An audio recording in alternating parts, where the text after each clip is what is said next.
It's a great day to talk hockey with Grant McCagg on HabsCast. Every day is a great day to talk hockey, and I'm delighted to be joined by Connor Hrabchak of Winnipeg Sports Talk. Connor, glad to have you back on. How are you today, pal? Grant, I'm doing great. Thank you for having me back on. We'll see what happens today with this kind of pre-Olympic trade deadline, if there's any big moves today. But if tonight's game between the Jets and Habs is anything like the first time these two teams played, we're in for a great hockey game. So I'm excited. Jets' last game before the break. Excited to chop it up with you. Thanks for having me on. Yeah, no problem. I'm not going to be able to. I'm going to stay on here till the trade freeze ends at 3 o'clock Eastern. We'll have you on for, I don't know, till we run out of things to talk about, I guess. Have you got how much time you got? I'd say maybe 1 o'clock. I've got a hard out okay. at the absolute latest. I'll have you out at. So in other words, you got to go now because it's 1:02. No, sorry. Sorry, 1 o'clock my time. Sorry. We're in different time zones. Time zones. It's 12 o'clock for me. Sounds good. Yeah, well, I appreciate you taking the time. I had asked Hustler Patterson on, but I guess he's just getting back from vacay, eh? He is, yes. He was in Costa Rica for a poker tournament. One of our sponsors sent him out there. Yeah, so he was. Oh, really? Yeah, fancy stuff. Holy jeez, have you been sent out for any poker tournaments yet? No, not yet. Hoping in the future that would be fun, but nothing quite yet. Yeah. How's Andrew's poker face? I haven't played against him, so I'm not sure. Well, I've played against him through a computer screen. That's how they decided this. It's an online poker tournament, and then if you win, you go to Costa Rica and compete. So, but I don't know. I'd love to play against him to see, because I'm sure he's going up against these poker professionals in Costa Rica and just getting crushed. But what do I know? What do I know? But he is known as a hustler, right? So I don't know. Maybe you never know. Maybe okay. We'll have to ask him next time I'm talking to him. But appreciate you taking the time. Looks like Winnipeg's 9 points out. They pretty well have to next 10 games. Probably have to win 8 or 9 to, or they're kind of out of it. That's sort of the situation they're in right now, aren't they? 100%. And it's kind of crazy, the standings and how tough it is to make up ground in the National Hockey League, because I mean, it's happening in the East with Columbus. They're on an absolute tear and seemingly not getting any closer. The Jets, they lost 11 straight and were 11 points out of a playoff spot. Since then, they've gone 7-3-3. And they are 9 points out. So they've gone on a really good pace. They've been playing good hockey, and it just doesn't matter because they're just so far back.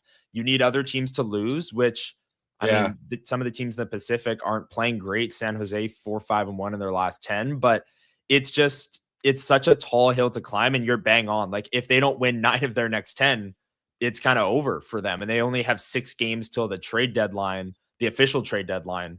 So it's looking like a selling year for the Jets. And again, unless they offset that 11-game losing streak with an 11-game heater in the final stretch of the season here, it doesn't look like there will be playoff hockey this year. Yeah. After winning the President's Trophy last year, it happens. Mm-hmm. I think the offseason moves, it's safe to say, didn't really pan out for them this year. Chevy, with Doug Armstrong retiring at the end of the year, Chevy's going to be the most tenured GM in the league, 15 years. He drove the Chevy to the levee this summer, but the levee was dry apparently because the guys he signed haven't panned out. I mean, Toews, you were taking a chance on Toews, and I didn't mind the signing at the time, but it's clear he hasn't been able to find his game yet. Do you think? Well, I was looking at his record. Won 4 playoff rounds in 14 years. Mm-hmm. Gonna probably miss the playoffs for the 7th time here coming up. I think you know what I'm going to be asking you here. Do you think that maybe Chevy Chevy's job might be on the line this year. There's definitely a chance. I mean, you bring up the long tenure there, and yeah, 4 playoff series wins in what's going to end up being at the end of this year 15 seasons. Not very good. Not very. I mean, it's the smallest market in the league. It has its challenges, absolutely. Yes. No move clauses are a huge issue for Winnipeg. You can't acquire half the league because they have no move clauses, and Winnipeg is on every single one. But as of late, the track record hasn't been as good. Like, to build the President's Trophy winning team, there were some awesome moves. The Dubois trade for Velarde and Iafallo comes to mind. You get backed into a corner with Rutger McGroarty not wanting to be a Winnipeg Jet, and he trades for Braden Yager, who was a first-round pick the next year. Like, there were some really good moves that set up that team and made them a really good team, and some great contracts too, with the Scheifele and Hellebuck outperforming their deals. And then last year at the trade deadline, he trades a second-rounder for Luke Shen, a second and a fourth for Luke Shen, and a second rounder for Brandon Tanev. That's kind of a swing and a miss at the deadline in a year where they won the President's Trophy and had all these, Stanley Cup aspirations, of course, if you're the number 1 team in the league. And then the offseason, you brought up the signings there.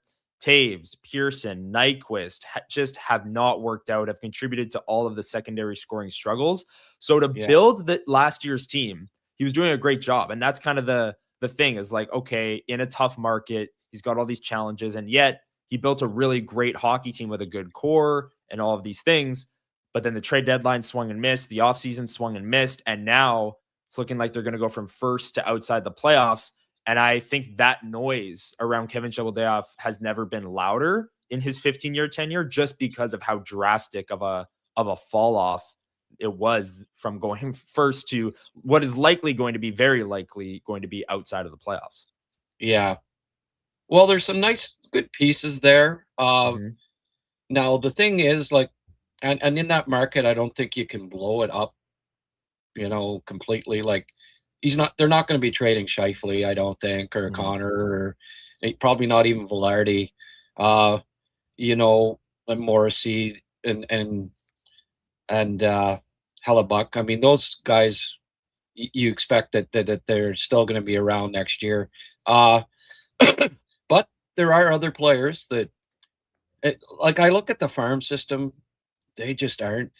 Like, right now, none of these guys are having good years. Like, all of the, like, Yager's not producing. I like Yager. I think he's going to be an NHLer, but so far, anyways, he's still trying to find his way at the pro level.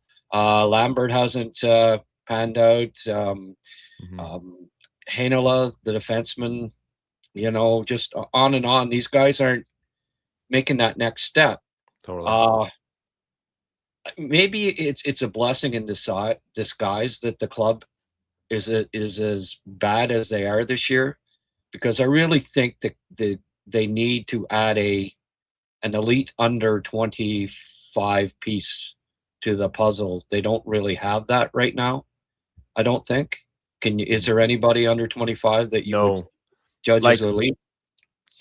No. And that's probably the scariest part of the fact that they're, 27th in the NHL standings right now. Is like, well, there's no guy coming in the next year or two that's going to save all of this, unless they win the lottery and get McKenna or Stenberg or Verhoff or whatever. There's no guy that's going to make an impact next year that is just going to bring you from the bottom of the league back to number 1. And I think you're bang on in the sense of they're not going to be trading Scheifele, Hellebuck, Connor, Morrissey. Like, that core is going to stay in place. This team doesn't want to rebuild. They believe in that core, but they need an under 25 piece that is elite. And I think that's a really good take. And Cole Perfetti, I mean, is 24. He's maybe the closest one, but even he's had his struggles this season. He had a high ankle sprain in camp and took about 2 months to get going. And now, like, in January and these last couple of games here going into February, Cole Perfetti's been awesome. The guy that we, expected coming into the season. So I think he's finally over that high ankle sprain injury. Okay, but good. Again, him even like as an elite piece, that's maybe stretching it a bit for Perfetti. So, but he's the youngest guy on the team at 24. There's no other younger. I know the Canadians are like just full of 25 and under players, but the Jets have no one. They're one of the, if not the oldest team in the National Hockey League. They're definitely in the top 3 last I looked in terms of average age. So there's no one really banging the door down as an elite piece. There are some nice pieces. Jaeger, Salamonson is a second-round prospect. He's up with the team right now, playing well, defenseman. But he's, again, elite. Like, is he going to be this? Yeah, Alphonse Frey, Boumediene just won gold with Sweden at the World Juniors. Yeah. Those guys, you know, are on the right trajectory. But yeah, again, there's no McKenna, Stenberg, Verhoff, which with where the Jets are at right now, a lottery win would go a long way to adding a U25 elite piece. Yeah. Yeah, Perfetti, that's right. He's still under 25, so he's a good player. But you know, I think getting a top 5 pick won't be a bad thing for them this year, and they do have some really good pieces. And you know, if Hellebuck's healthy next year and bounces back with the kind of year he had this year, like if they make the right moves in the offseason this year, I think they can get back into the, you know, the playoffs next year, and then plus they'll have a high pick from this past draft. But I think they're probably going to go into this looking to maybe they'd like to get multiple top 90 picks for this upcoming draft, maybe top 60 picks, top 64 picks, and there's a few players that might draw some interest. I'm going to go over the Canadians. I think maybe both buyers and sellers at the trade deadline. I think they need to move some of their extra forwards or lose them on waivers for nothing. But, you know, they're going to be more buyers than sellers. So they're going to be looking. I think they're going to be talking to Winnipeg. They're going to be talking to Calgary, Vancouver.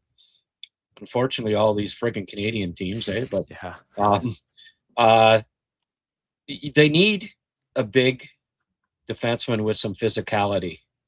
I think, like a lot of teams look for that depth right at playoff time and stuff.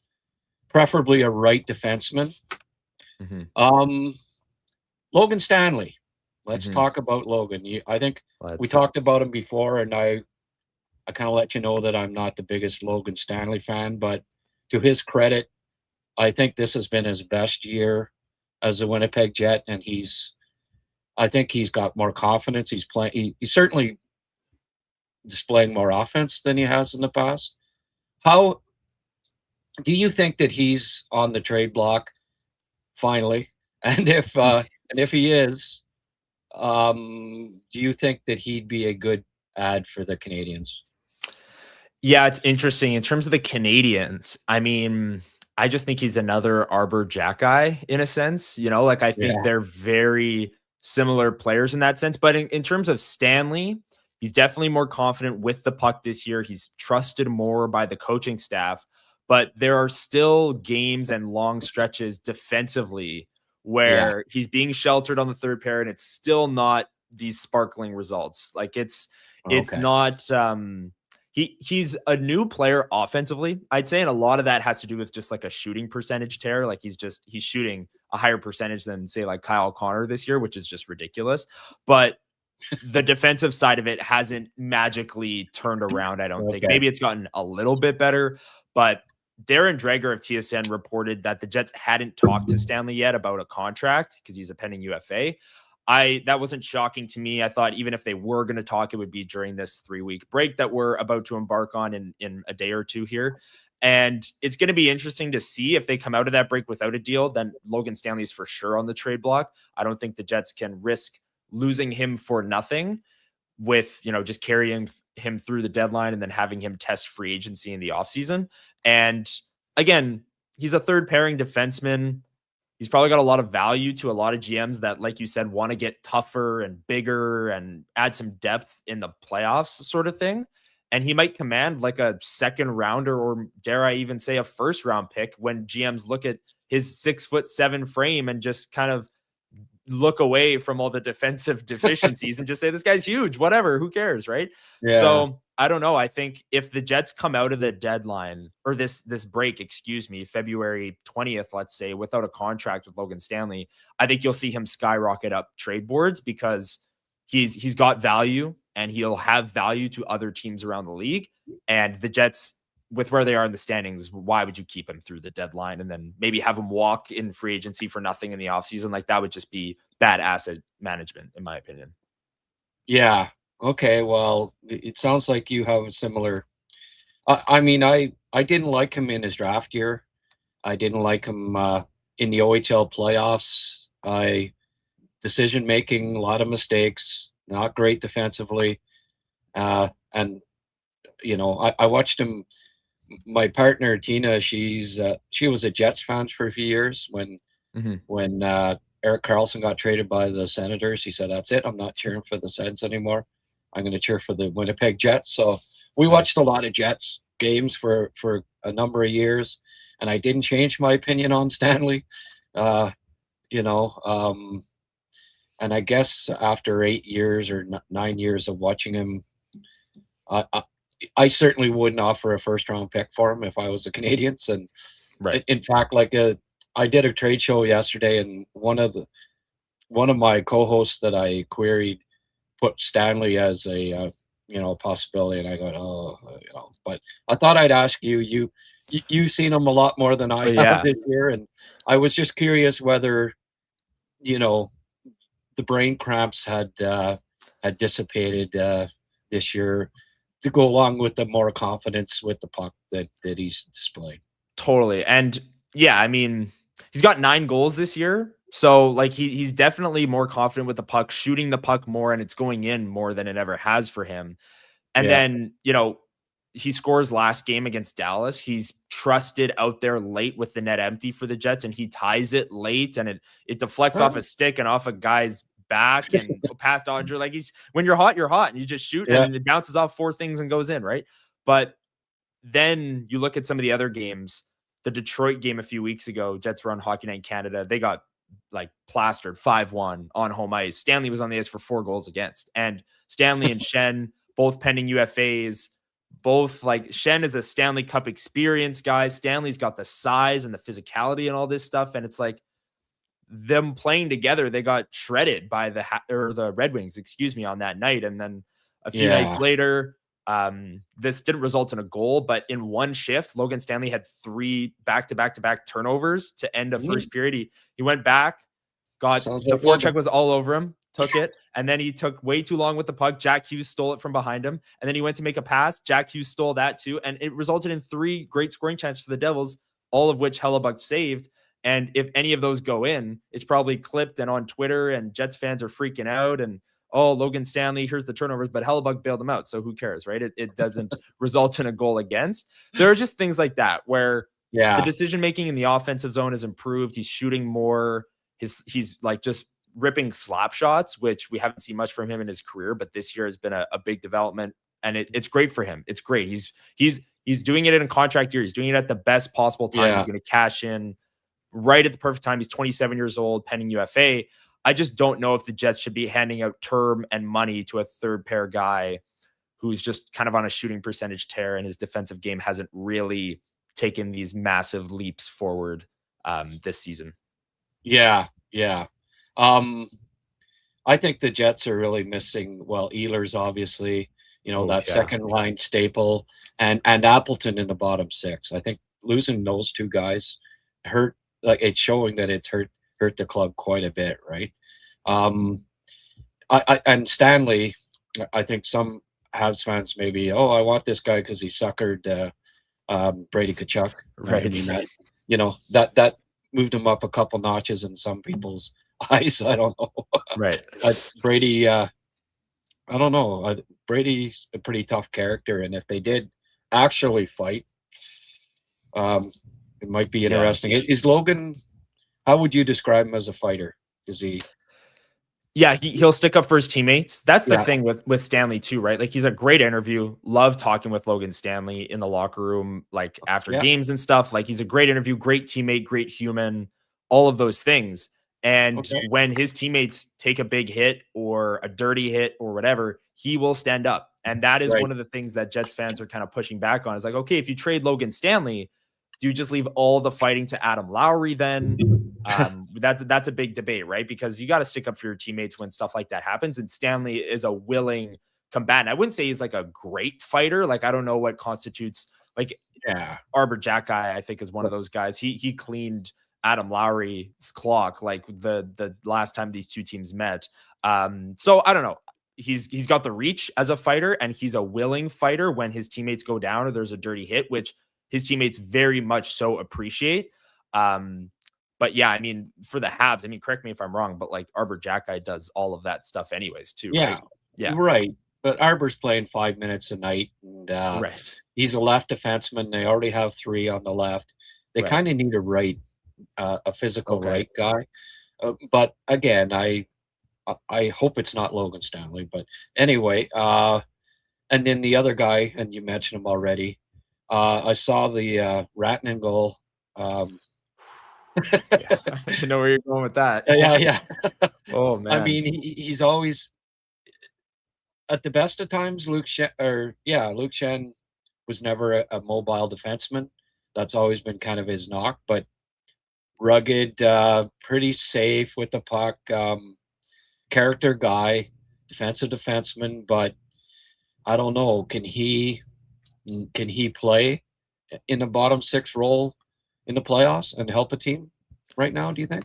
That's the thing. Like that's why the Jets acquired him last season, was for all of those reasons. Defensive guy, physical. And I didn't, okay, for the price, it was a bit much, but in a vacuum, like bringing in Luke Shen on their bottom pair last year wasn't, I think, the worst thing in the world for the physicality that I thought the Jets lacked.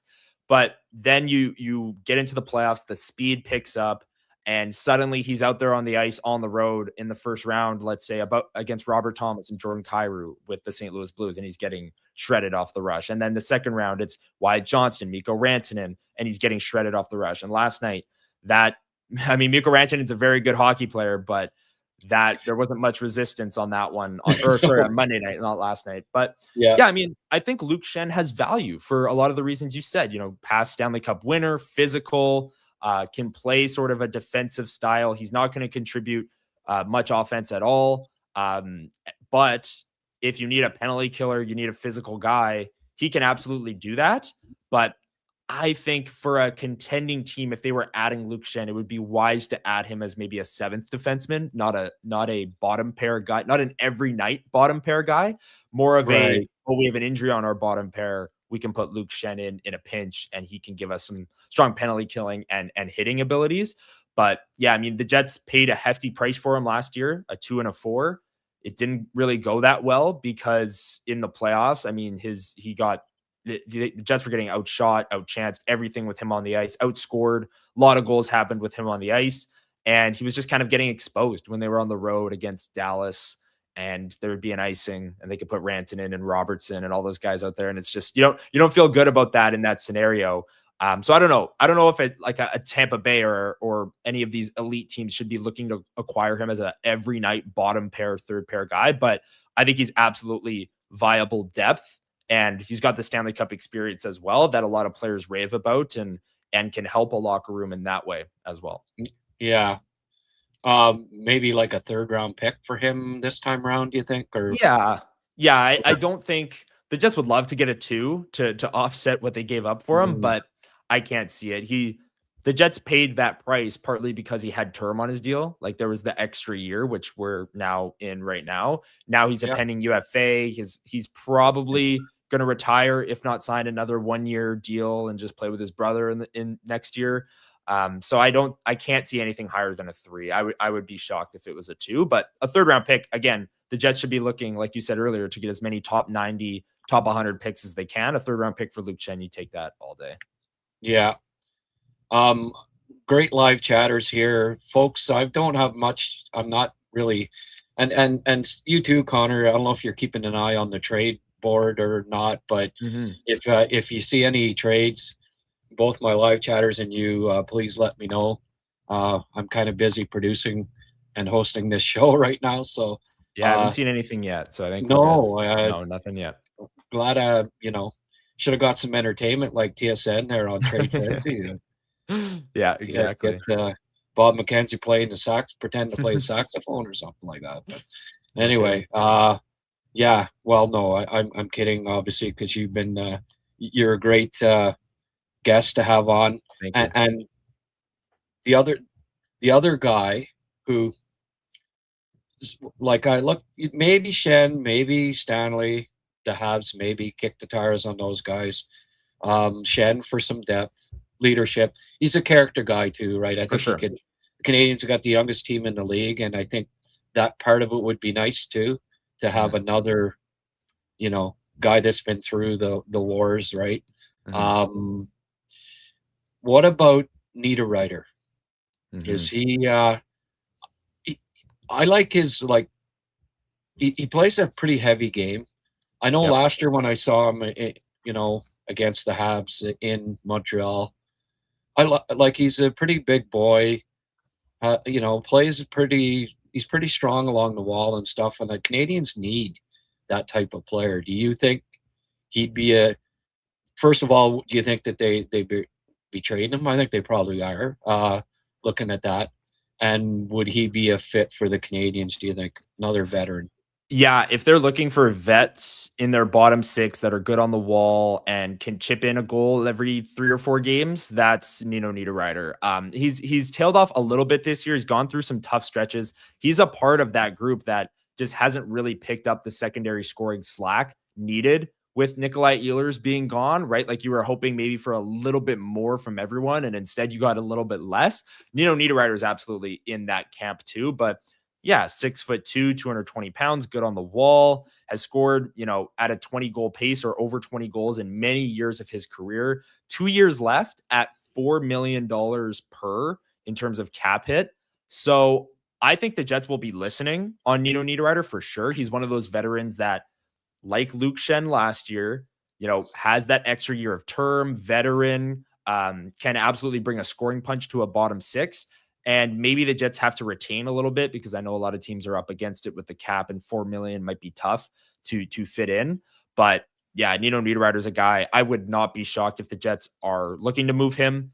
And again, especially this year or next year, say the Jets are kind of around a playoff spot, not really next year, then he's a pending UFA. Like Nino Niederreiter and Vlad Nemeskov both have 1 year left on their term. Both are veterans. Both can play in the bottom six. I think the Jets will be listening on both those guys. I wouldn't be shocked if either of them moved. But Nino's an interesting one because I think he'd have more value to contenders than a Nemesnikov per se. He's got the scoring. He can play in your second power play, all of those things. And yeah, is really strong on the wall and a good forechecker, like you mentioned. Yeah. Well, he brings elements that I think the Canadians could use at playoff time if they make it. And in their bottom six, they could use a little more of that. That would be a guy I would target if I was the Canadians. How are you being the Jets on the left side? Like Jaden Struble is a player that I think the Canadians, maybe Adam Engstrom's another possibility. Those are two guys that I think are viable trade chips for the Canadians.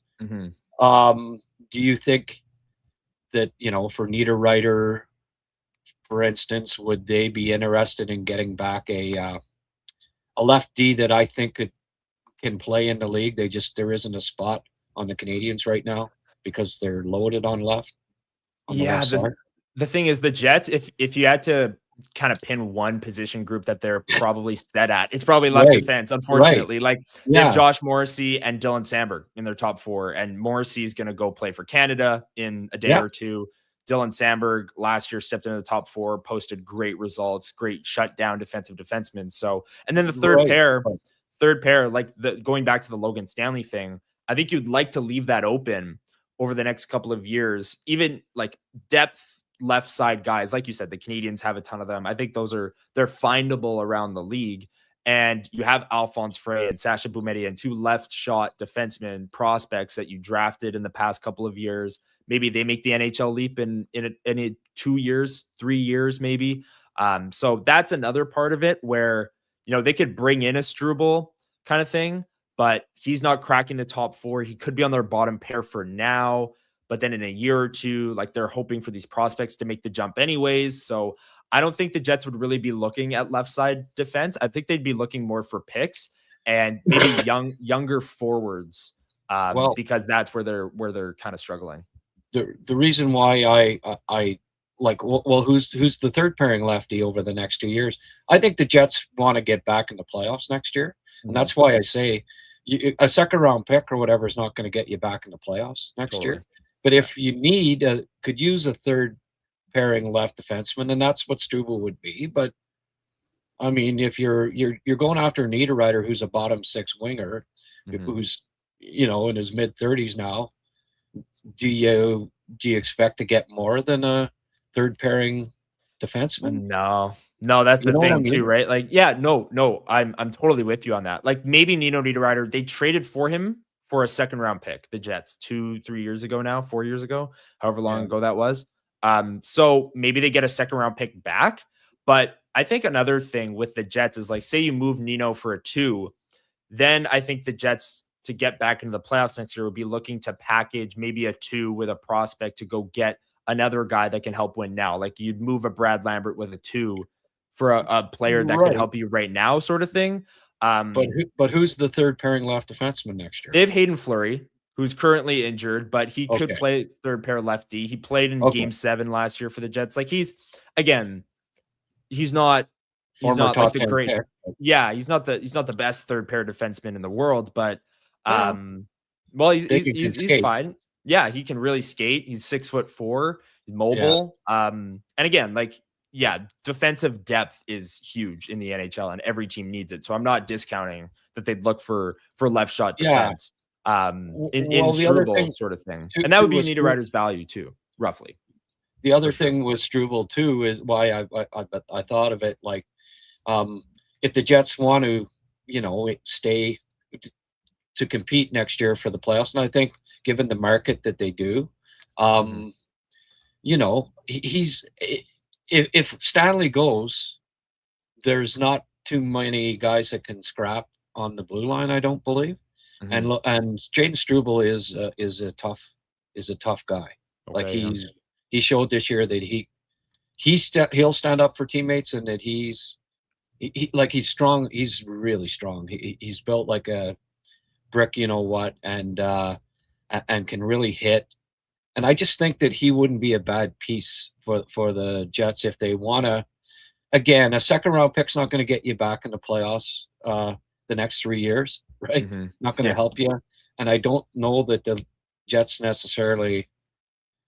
I believe that they want to probably try to get back in next year, and Struble will help you more so in that regard than a second. But I mean, if that's what they want, is a second round pick for Nino Niederreiter, I think the Canadians might be something that they would explore. Would be, a second round pick or a third for Niederreiter, or maybe an Owen Beck or someone like that, who is, given that you don't have much under 25. I think Owen Beck could play in Winnipeg next year and help them. Maybe they explore something like that too, where you get back an under 24 player and that's the deal with Struble too. Both of them are under 24, and both of them, I think, could play for the Jets next year and help them, help their bottom 6 and help their bottom 2 defense if either was traded to. I think Beck would be really interesting for the Jets because he's up front, and I think that's where the Jets are having more issues. And they do have more prospects at forward that maybe would be potentially ready to make the jump in the next year or two, and Jäger, and I'm not saying these guys are ready, but if they were to be ready in the next year or two, Jäger, Barlow, first round picks, Lambert, all of those things, but Beck would absolutely add to that. And yeah, I'm definitely with you on the toughness part of it. Like, the Jets in the offseason, I think that's a spot I think every team wants. I mean, with how good Florida has been the last 3 seasons, every team wants that, like, skill and, like, kind of pest blend in a player. Like, if you could find that, teams are going to start paying a premium for that, and the Jets will absolutely be in that market, especially if they trade Logan Stanley. Because the whole thought process of, oh, okay, are you going to get Adam Lowry to do all the fighting is kind of a real concern. And you need that toughness to go with the skill, because you can't just have, like, then you get maybe Luke Shen getting danced by Mikko Rantanen. But if you can find, if you could find a good blend of like a strong third pair defenseman that also is tough and can drop the gloves, that's kind of what you're looking for. And Logan Stanley and Luke Shen right now aren't providing that defensive shutdown capability that you would hope would result in that blend on your third pair. Okay.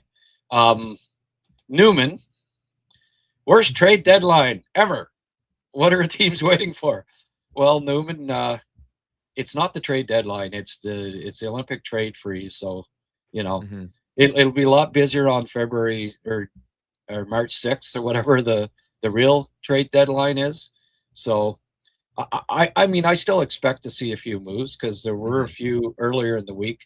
Panarin obviously is the big name. I think they'd like to get him traded here before the trade freeze, but don't be expecting a flurry of deals here. They don't have to. It's just right. Means that you can't make any trades over the next 3 weeks, but teams aren't playing anywhere, right? So yeah, exactly. Somebody was saying here, why does Winnipeg insist on keeping the young guys in the AHL? Well, Emil, go to their look at their AHL team scoring and have a look. And I think the top guys got about 24 points. Like they're just not producing. They're not ready. These guys aren't ready to contribute. Guys that you hope will fill a top 6 role at the NHL level, and at worst third line role, are not putting up the numbers as of yet at the AHL level, are they, Connor? No, they're not. And that's kind of the concerning part with this Winnipeg Jets team is you have all these first round picks in the AHL and Braden Yeager and Colby Barlow, Brad Lambert, and none of them are really kicking down the door on a team that has been so desperate for secondary scoring all season long. Like this is a perfect mix for these prospects to be in the NHL. And yet they just haven't really kicked the door down in that sense. I mean, Braden Yeager is more of a 200-foot guy. He's not a pure scorer, but 16 points in 40 games. Brad Lambert's got 11 points in 27 games. Barlow's really struggled. He's only got 3 goals in 37 games, 8 points. And then another guy, Nikita Chibrikov, who started the year in the NHL, actually played 8 games and went pointless, but 25 games, 4 points. He's a former second-round pick. Jeez. Like there's just really, and then all the guys at the top of their Manitoba Moose scoring leaders are vets like Mason Shaw, Walker Dewar, Phil DiGiuseppe. These are all veterans. These aren't prospects that are looking to make the NHL jump. So it's interesting. And it's something that the Jets, it's kind of bit them because Kevin Cheveldayoff held a press conference about a month ago now and talked about draft and developing and how it's like kind of a growing concern for them because he did his press conference when they were last in the NHL or tied for 31st. And he was saying, like we're 31st and yet there's no one really kicking the door down. He mentioned Elias Salamonson as a guy who's maybe closer, and then some injuries opened the door for Salamonson. And now as a defenseman, he, in my opinion, these last 8 games has kicked the door down. He's made it so that you have to move a guy at the deadline so he can get a run of games to end the season here. He's been really good in a top 4 role too, but offensively, there's just really no one that is like, you need to call me up to fix your secondary scoring, which is a massive concern for this team for sure. Yeah.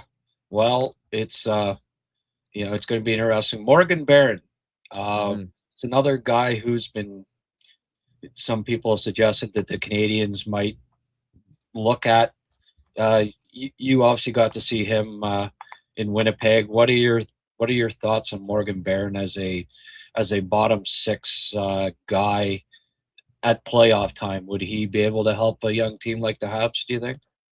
Absolutely. He has been one of the lone bright spots this season when we look at the entire Winnipeg Jets roster and look at like which players have outperformed their expectation, what it was going into the season. He's actually one of the players that has, and there isn't many that have played better than what we thought they'd play at, but he's been great this year. He's already got more points than he did all of last season. He played 74 games last year, had 15 points and 8 goals. This year, 46 games so far for him. He did miss some time, but 7 goals and 17 points already. And the thing with this, really the whole Jets team is like, despite how poor they are, and despite the standings and where they are, they haven't quit. We haven't seen them completely, lack effort in a game and just like not show up. Like we haven't seen many no-shows yet this season. They're in these games, they're losing a lot by 1 or 2 goals, but they're not just completely quitting. And I think Morgan Barron has been a big reason for that. He's not one of the leaders on this team. He's not wearing a C or an A, but from the fourth line, he's asked to like bring that energy. 6'4", 220-pound center that is probably one of the fastest skaters on the team for the Jets. And every single time he's on the ice, because it is somewhat limited minutes being on the fourth line, but every time he's on the ice, he's hitting someone. He's in on the forecheck. He's making things happen. He's creating chaos. And that is huge. And I think it's interesting. He's got this year and next year on his contract at $1.85 million. Very reasonable cap hit, bottom 6 guy.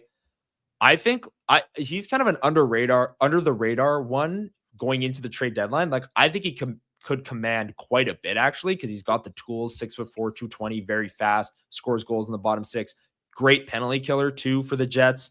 And I think a lot of teams would be interested in that. He kind of fits the Tampa Bay mold of like when they acquired Coleman and when they acquired Hagel. And I'm not saying Morgan Barron is Braden Hagel. He's far from it. But that mold of like pest, bottom 6, penalty killing types. Hagel, obviously a top 6 guy because he went for 2 1s. I don't think Morgan Barron would go for that. But Barron, I think, would be, if he was out there, which I'm not sure he is, I think the Jets would want to keep him. But if he was out there, I think he could command kind of a surprisingly big package for the Jets just because he has all those tools that contenders are looking for in their bottom 6. And he's been one of the lone bright spots on this Jets team and brings effort and physicality every single night, which you love to see. How old is 27? 27. So he's right in the middle of his prime. Next, another year on his deal. Yeah. They probably aren't, No. It would have to be a great package to move him. I think something that would really that they'd really like, because he's been in the bottom 6 all year and he's got 17 points. And that's more than some players have had playing in the top 6 for this Winnipeg Jets team all year long, right? Like he's a guy that we've been asking for more ice time for him, or like wondering why there hasn't been kind of a bump up the lineup. And hopefully we see that in the final 27 games and see what he can do. Pierre is wondering, player development problem for the Jets or bad drafting? This is an interesting one. So I think the best case study for this is Brad Lambert, because, and I'm in the bad player development side of this.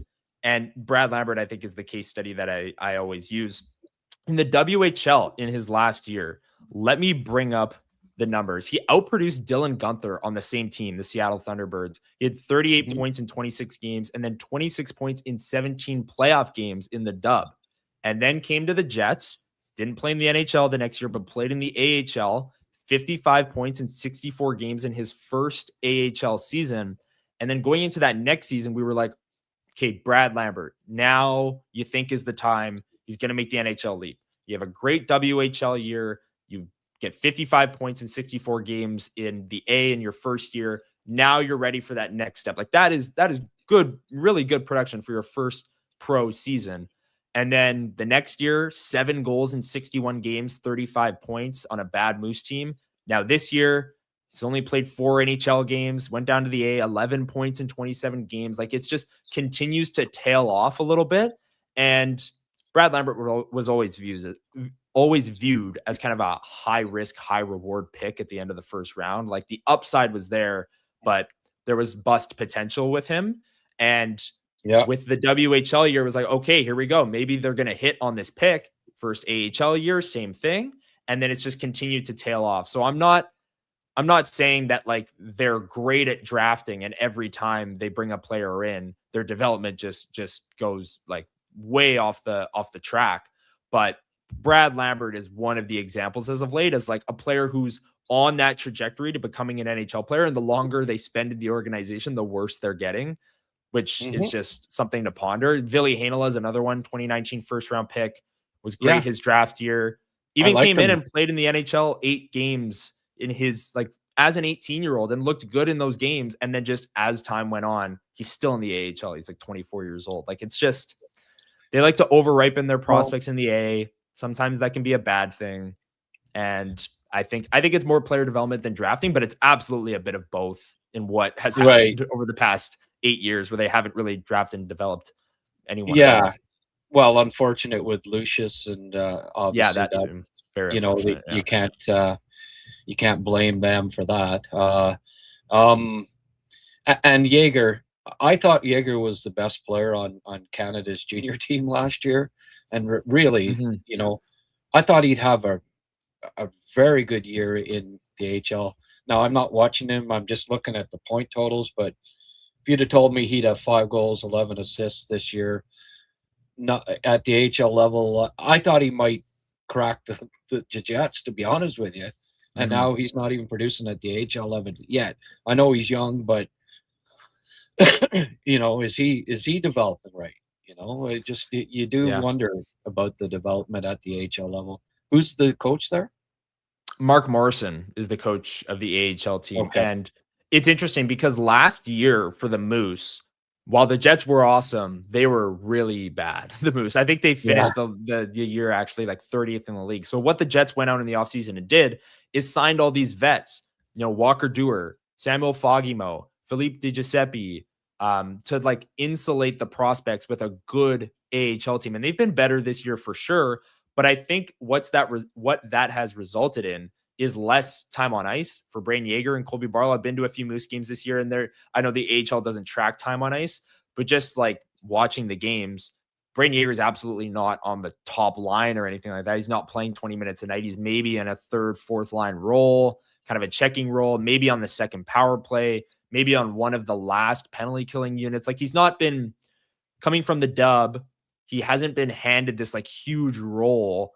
So I don't know. You can't access things like this, but I'd love to see his scoring rates, like based on the time on ice he's playing, how much he's scoring comparative to the other players. Like he's not playing as much as David Gustafsson, who has 25 points in 38 games. If you gave him 18 minutes a night like Gustafsson does instead of the 13 a night, what do his stats look like then? Because I've been impressed when I've watched him live. Like I think he's got a very sound defensive game, and maybe the offense hasn't popped yet at the AHL level, but I think he's going to be an NHL player one day. And like watching him live, I haven't wavered from that, but the production, you look at it, it's definitely not ideal.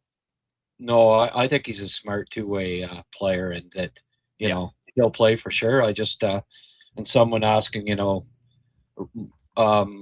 Rucker McGroarty saying nope to the Jets didn't help things.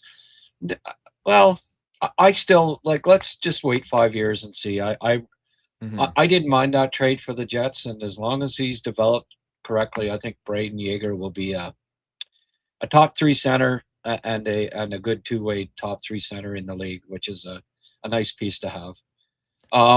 Totally. Like anybody else you think that would be on the block from the Jets then? I don't know if there's any other player that would appeal to the Canadians, but yeah, the interesting one here in Winnipeg is Jonathan Toews, because he's a pending UFA, but it's such a unique situation where he's away from the game for 2 years. He comes back, and it's all about the homecoming when he comes back, right? It's all about Winnipeg. I want to play for my hometown, all of these things. Yeah. And obviously they were the number 1 team last year, so Jonathan Toews was hoping to like have his cake and eat it too, in terms of being on a Stanley Cup contender and playing for his hometown team. So I don't know where his headspace is at. If he wants to go chase a cup, he already has 3 of them, or if he just wants to spend this entire season with the Winnipeg Jets. But if he is open to a trade and wants to be moved to a contender, that like Colorado and Tampa were a part of that final 3 interested in Toews in the offseason. Winnipeg, Colorado, Tampa. Maybe those teams are both interested in a 4th line center role for Toews. I think, you know, the pedigree that he has and the fact that he's turned his game around a little bit here coming out of the holiday break, he would, this is the interesting thing with Toews. He starts the season pretty well, first 10 games, then falls off a cliff as the schedule gets tough. Then the holiday break comes around and he comes out of the break looking amazing. And now these last couple of games here, he's not producing at all as the schedule picks up and gets tough. So out of the holiday break, I think he's going to come out looking great. First 10 games again. After a break, he gets to go for 3 weeks and take care of his body. He's going to look great for the first 10 games. And then if these teams that acquire him, or if the Winnipeg Jets play him every single night in this very condensed schedule, you could see it catch up to him again. So kind of like Luke Shen in a way. I don't know if a team acquires Jonathan Toews and he's open to a move and all of those things. I wonder if they bring him in as a fourth line center and maybe give him some nights off, load manage him a little bit, because it's clear this year that when the schedule gets really tough, his game slides with it. And I mean, understandable. He's away from the game for 2 years. And this has been a crazy year in terms of games played. But that's a really unique situation. If he's on the block, one of Winnipeg's, if not Winnipeg's most valuable asset, I'd say. So it'd be as a pending UFA out of those guys. So it'd be interesting to see. Yeah. Well, I mean, the leadership is hard to it is hard to beat. How much is this contract? It's interesting because I'm not sure the actual cap hit, because there are bonuses. Okay, it's a $2 million cap hit, but the Winnipeg Jets are on the hook for like bonuses every 10 games that he plays.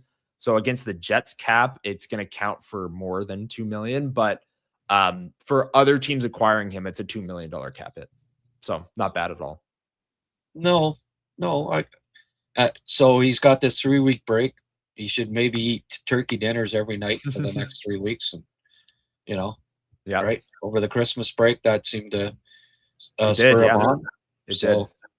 Turkey dinner, start cooking the turkeys there, Mama Toews. Morgan Barron is very underrated. He could play higher in Jets lineup. Puzzling as a fan. Agreed. Yeah. For a team that is like struggling so much in their forward core, I 100% agree. I don't know why he's still. I mean, I get why he's still on the fourth line. They want to have this center depth with Scheifele, Lowry, Toews, Barron, and be strong down the middle. But Barron's a guy that can slide to the wing too. Again, all the things I talked about earlier: speed, physicality, size. I'd like to see more Morgan Barron as well. Huh. Well, I want the Habs to get him. There you go. Yeah. I don't know what it would take. Anyway. Yeah. Okay. Interesting. It's you get to see Calgary a fair bit, I guess. They're another team that might have a couple of players that the Canadians are interested in. What's your take on Blake Coleman? Blake Coleman, interesting. Again, like a lot of the Jets guys in terms of Nino and Morgan Barron, I think would be a strong bottom 6 add. I'm not sure what his contract is. Let me bring it up real quick here. 2 more years, $4.9 million. Yeah, I mean, 34 years old, veteran, has the experience in the playoffs. Yeah, I'd be interested in that if I were the Habs. And if that's what the Habs are looking for, like a bottom 6 winger with the veteran leadership, good on the forecheck, can kill penalties, all of those things, Blake Coleman, I think, would be an interesting one. The cap hit's interesting. How much cap are the Canadians working with at the deadline? Are they working with a lot? Not a lot, but they're going to deal Patrick Laine back to Winnipeg, so then they'll be fine at that point. I gotta say, here in Winnipeg, we would love that. If Patrick Laine is like a cap dump, we would absolutely. The Jets need secondary scoring. He's a fan favorite. They have the cap to fit Patrick Laine's contract. That would be awesome. That would make the last 27 games a lot more interesting from a Jets perspective. We would love that, I think. Could use a little help on the power play and such. Yeah, why not? And everyone already owns a Laine 29 jersey, so they would just put the closet. There we go. Well, congratulations! There's our title for the podcast right there. We would love Laine. Okay, good stuff. Thanks for. It only took 52 minutes, but thanks. I have a question. Yeah, there we go. I have a question for you because I'm genuinely curious about this. If Laine, the expectation is that he'll be moved, is he like a cap dump?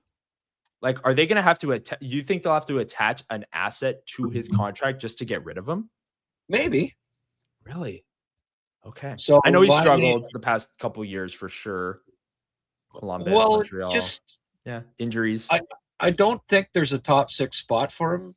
Yep. In Montreal, he was used at the start of the year on the fourth line with Evans and Anderson, which is just a waste of time. Neither of them are playmakers, and if you put him with Perfetti, I mean Perfetti's that's his bread and butter is his playmaking. He was an excellent playmaker in junior, and I friggin' actually ranked him top 5 in his draft year. Liked him a lot. and still think that he can be, you know, but he needs somebody like Laine to set up, you know. So maybe that certainly, I think, helps your second line as far as getting it going scoring wise. Yep. I guess stranger things have happened. You know, Wheeler's not around anymore, and they seem to butt heads a bit. I don't know if that, you know. Well, that was the thing. Like, Wheeler was always here when Laine was, and the top line was always set. It was Connor, Scheifele, Wheeler, and Laine burst onto the scene. 44 goals his rookie year. Like, it was kind of like, yeah, this guy should be top line player. He's on the top line power play, of course, but yeah, Wheeler's gone. New leadership group. It'd be interesting. It would be really interesting. And the Jets need secondary scoring. And well, and again, it boils down to Patrick Laine or not. It would be good asset management by the Winnipeg Jets to take on a contract and an asset at the deadline when you're out of it. Right. Like, that's just good asset management. You're getting a pick and a player for cap space, like weaponizing cap space. Like, I think that's just smart. Even if you took away the name value of like Patrick Laine coming back to Winnipeg, I think it's just good business. Yeah, for sure. Yeah. And does he have a no movement clause? Somebody's asking. I don't know, but I can look at that, but I'd have to think he waives it for Winnipeg. No, I would because he played so. There. I mean, did he not want out in the first place or not? I don't know, but was that a Wheeler thing? But again, Wheeler's gone. So, and Bufflin too. I don't know that. Maybe, yeah. You know, I don't know. It's because by all accounts he loved Winnipeg. I don't think he requested a trade out because he didn't like the city or something. You know, like in terms of the fans in the city. I think it was more a locker room thing, which it's drastically changed since. And there's a second line spot there for him, like just here, you know. Yeah, he does have a 10-team no trade, so maybe he would block a trade. Who knows? It's interesting. Thought. If the Habs retain online, I'm not sure an asset sweetener would be needed. There could be a hockey trade, maybe Habs add for a better return, but not pay to move 50% of his remaining cap hit. Yeah. Maybe, but the Habs are loaded with young. They have all their picks. They have maybe the best under 25. Anaheim and Montreal, the best under 25 cores in the league. Great, lots of good prospects coming up. They can afford to, you know. I don't know. I'd almost rather trade a second round pick along with them than retain 50% of the cap hit personally. But anyway, interesting. Yeah, it's a possibility. I think they're looking at it because they have too many bodies. Newhook's coming back soon. I mean, Laine looks like he's been ready for the last week, and they still haven't activated him. I guess he's not playing tonight, right? No, saw him out there today. I was just down at morning skate. He was out there, but he's not playing tonight, or at least it's projected he'll be an extra. Yeah, maybe he should just stay in Winnipeg over the break. There you go. Well, stranger things have happened. They do make these trades sometimes like that. It's weird. Well, the GMs are in the same room, right? And so, okay. Yeah, and it's funny. It's funny the chat. Like, I see a comment, man, I'll drive Laine to Winnipeg myself. The perception is just so off because in Winnipeg he was awesome, right? As a 18-year-old. So like that's how we remember Patrick Laine. When like now, like you said, he struggled. He's on the fourth line. He's hurt. High cap hit. Like there's just such different perceptions of Laine. He slowed down a couple of miles an hour, and he was never fast to begin with. And I think. You know, it's adjudged at being lazy, and it's just, I think it battled a lot of injuries and stuff, and needed to get back in shape. I'd like him to get a shot with the Habs again before they look at trading him and see. The second power play unit has 1 goal all year, and I mean, tell me that he wouldn't help that group, right? And you could, or put him on the first and bring somebody down like Demidov, whatever. They could use the power play help. But yeah, I don't know. It's that is interesting. But listen, I've taken an hour of your time here. I really appreciate you coming on. Of course. Jack Eye's out tonight, by the way. He's not in the lineup. Struble Okay. is. Montembeau's the starter tonight for the Habs. There we go. So that'll be interesting. Matthew Hyman says, hello, Connor Hrabchak. Loyal Winnipeg Sports Talk listener. Thanks. Just Thanks as he's leaving. So you'll have to watch the show there, Matthew, I guess. You know. Yeah, we're just starting up over at Winnipeg Sports Talk right now. It's 1:00 here local. That's when we start our daily show. So that'll be great. All right. Well, that means that we have to bid you adieu. But thanks again, Connor. As always, I'll definitely have you on again. Habs aren't playing the Jets again this year, but you know what? You're such a great guest. I'm going to invite you back anyways at some point, okay? Well, I'm free anytime for you, Grant. This was an absolute blast. Thanks for having me on. Appreciate it. Okay, Connor. Bye now. Okay, see you later. Bye. Connor Hrabchak, folks. What a great kid, eh? He's well spoken. He has a bright future in the hockey industry. It's just a delight to have on every time. So thanks to Connor for coming on. Interesting stuff, right? Maybe the Jets would take back Laine. Wouldn't that be cool? Folks, keep me, like I said there, keep me abreast of any trade happenings. I kind of got a couple of guys on X here that I'm refreshing a bit, but doesn't look like a lot's going to happen here. Mind you, sometimes, it things kind of trickle in the last minute. Don't forget Kent Hughes the last time around. What was it, a midnight Christmas deadline, and he got to know it about 11:30. So, Kent kind of has a history of wait till the last minute. Maybe something's in the works. Laine back to the Jets. I don't know. We'll see. But yeah, I've been saying it. Monty likely gets the start tonight. I think that's the right move. And the club, Marco, I have trust in Marco Marciano. He has a good rep in the league. He's done a good job. He's done a really good job, I think, of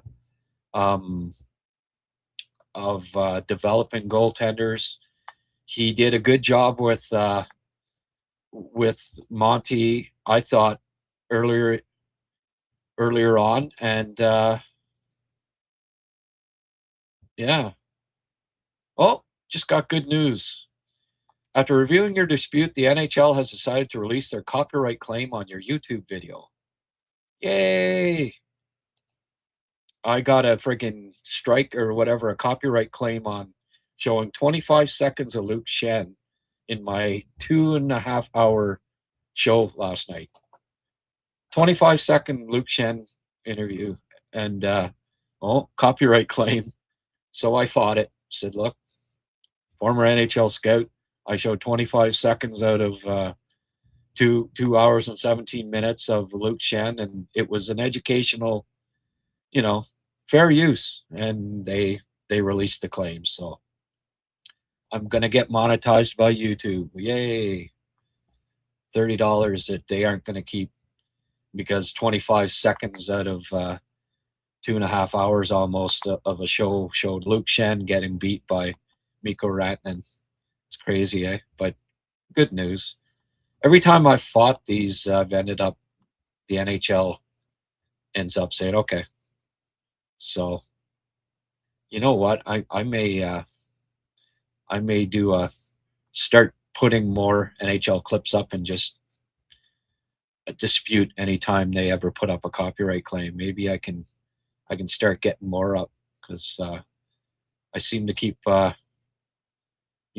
they keep letting it go through after. It's all an algorithm thing. I guess they probably wouldn't, if a human was doing it, they'd likely let it slide. But anyway, even if you exclude Ehlers, all the Perfetti, Niederreiter, Iafallo, Nemestikov, Pionk, Lowry are producing half of what they did last year. Yeah, they're not producing like they did. But Monty back in, hey, like I say, not a surprise. I think as soon as Dovey lost a game, they were going to get him in. And I didn't think Dovish was great last game. Give Monty one start before the break so that he's not spending that whole 3 weeks thinking, wow, I haven't, it'll be 5 weeks since I even started an NHL game. I mean, if he has a bad game, then he'll have the 3 weeks doubting himself. But if he has a good game, he'll have a better frame of mind going into this 3-week break. And I think part of the issue with Monty right now is confidence. And if you don't play him for 5 weeks, his confidence isn't going to build, right? So, like I say, we're not there at practice every day. Marco Marciano will know if he's, if some things are being corrected and if he's looking better, and if he looks ready to come in and play like he did when he first came back up from the AHL. So, I'm not going to criticize it. I hope he's straightened around and gets straightened around, because the Canadians need 2 goalies.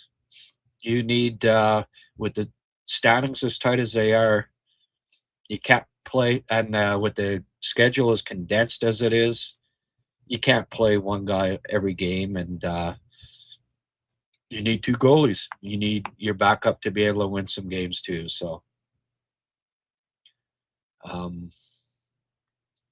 let's see. Let's get to a few others here. Joey Goche saying Panarin linked to Carolina, Minnesota, and Washington being a long shot. Minnesota, I don't think. They need a freaking center. Minnesota, they don't need another winger at this point. That doesn't make sense. What do they got to give up? They gave up all their freaking assets for Hughes, and then they give up whatever they have left in assets, and then they still don't have the second line center. That doesn't make sense. Minnesota, Carolina. That one's been. They've been linked to Carolina for a while. That might be something they explore. By the way, folks, this guy right here. Tell you, there might be teams looking for him at the trade deadline. He could use. He could probably play on the second line of the Winnipeg Jets right now. That's the man, the Roadrunner, Yvan Cournoyer. He got his flooring from Logs End, and you probably should too. It's logs that are taken, reclaimed wide plank flooring, made into wide plank flooring. Logs taken from the Ottawa River, and made into beautiful flooring. It's wonderful stuff. I highly recommend you go visit their website, logsn.com. If you like what you see, get in touch with them. Tell them that Grant and Yvan sent you, and they will look after you. If we trade for a veteran, we won't be the youngest team anymore. Unfortunate. I like being the underdog. There you go.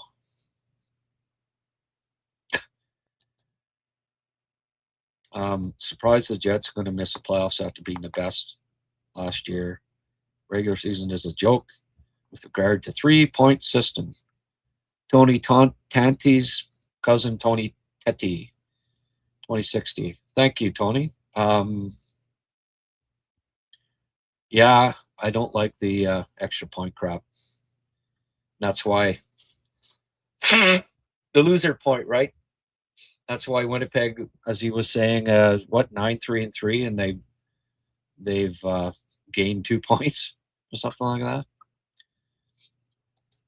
I'm curious to see if O'Reilly or Stamkos move. Yeah. Well, Either one of those would be nice addition to the Habs too, wouldn't they? Lots of teams are still in a fuzzy situation regarding selling or not. I don't expect a lot of moves today. Well, that's the thing, Francois. And I was going to say that too. Like even Winnipeg, right? They're not officially out of it yet. But only 6 games left before the trade deadline, so not a lot's going to be solved. Like, even if they win all 6 games, they'll still probably be like 7 points back or something like that.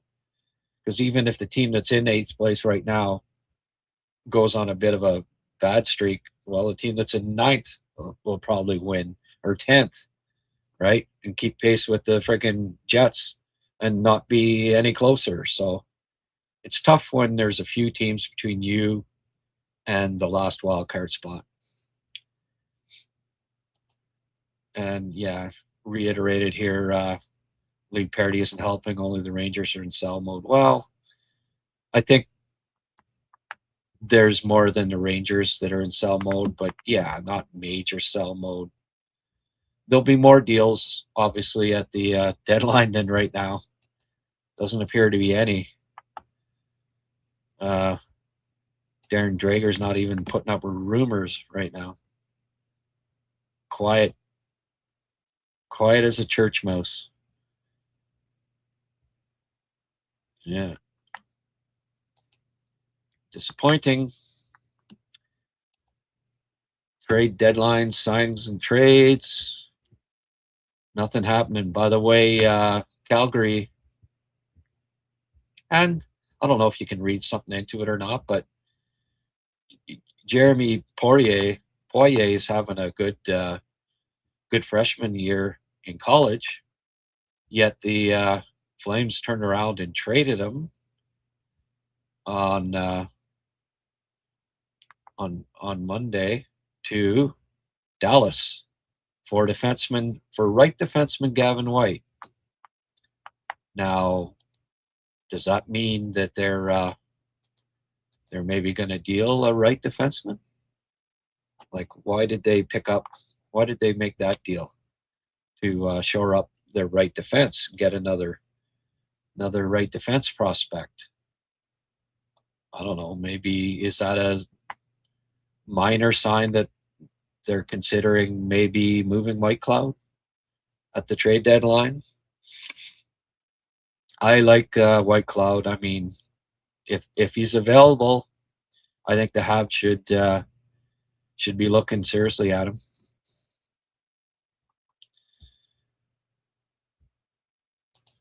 At the deadline, every team 10 points out will become sellers, maybe even 6 to 8. Oh, I think so.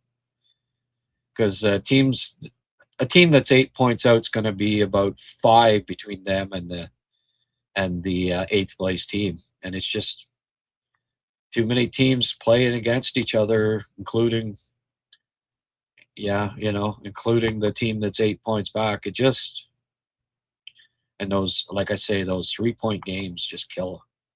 And you're trying to get back in it, and all these teams. And with the parity, there's just so many overtime games, right? So teams, even the team that loses still gets a point because so many games are going overtime. Look at Vegas, for instance. Like, it's just ridiculous how many overtime games. They're in the 20s now. Overtime games they've had this year, almost half. By the way, if you're watching on X, do me a favor and jump on over to YouTube on HabsCast on YouTube and join in the discussion here. Press that like button. If you are watching on YouTube and you haven't pressed the like button, please do me a favor and do that. It helps the algorithm get kicked in, all that stuff. Hype it if you're watching on your phone. Subscribe if you haven't subscribed already. All of that stuff really helps me out. So, I mean, I don't inundate you with sponsorships on this show, right? So it would be greatly appreciated if basically I'm making my money off of you fine folks. So please please look at doing that. I don't know why the Logs End logo isn't up there, but there it is now. Permanent. Logs End, folks. It's good enough for Ivan. Good enough for you. Hope to add a couple of sponsors here in the new year. By the way, if you're watching and you own a company or know someone that owns a company that wants unique advertising that targets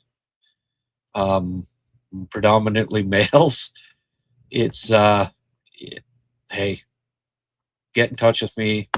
I've got a hell of a deal for you as far as sponsorship goes. Need a sponsor for Draft Prospect of the Week and Habs Prospect of the Week. You won't find a better deal if you'd like to get some unique advertising out there, and hey, would help me out. Keep rolling here. Grant making behind the scene trade with Winnipeg. Yeah. If they Laine and Scheifele reunited, because it feels so good. I think it was more Wheeler than Scheifele being the where those two didn't get along too well. Maryland, man, I'll drive Laine to Winnipeg myself. Shh. Chevy might be watching. Ixnay. Laine just wants to play, I think. Oh, yeah. He wouldn't refuse a trade to Winnipeg, I don't think. Yeah, well, again, he wouldn't. Those no movement trades just mean there's probably only a couple of teams that he'd say, no. Don't forget, he wants, put it this way, he's a UFA to be. If Montreal's going to just not have a spot for him and he's going to sit in the stands, how is he going to get another contract, right? If a team says, we want him, we got a spot for him, do you think Laine is going to say, no, I want to sit in the stands in Montreal and not get another NHL contract? It's moot. The fact that he has a no-move clause, absolutely moot. The team comes calling and says, we want him, we'll play him. Patty's not going to refuse a trade. If he comes back 100, I'd like to give him a chance before trading. Well, fine, but again, if somebody comes along, offers to take on that salary, I like what I'm seeing from Doc. I think he can do the job on the first line. Yeah, I wouldn't mind seeing him too, but again, if someone is willing to take on Laine's contract, I think you go for it at this point. Move on. New sub here, Adam Kleppy. Thank you, Adam. I appreciate that.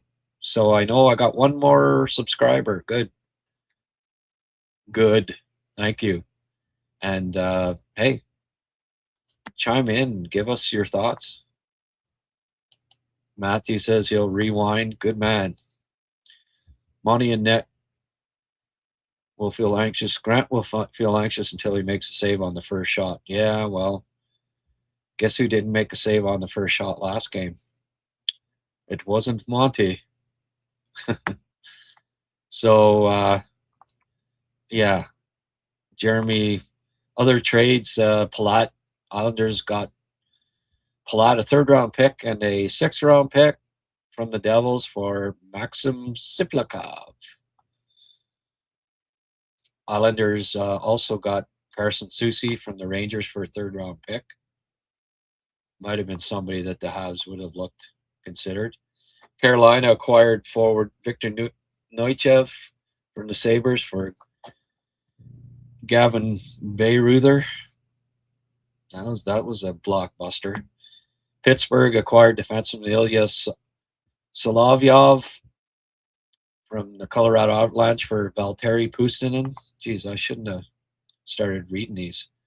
Those are the deals that have taken place since January 2nd, so nothing earth-shattering. We need a trade. Come on, boys.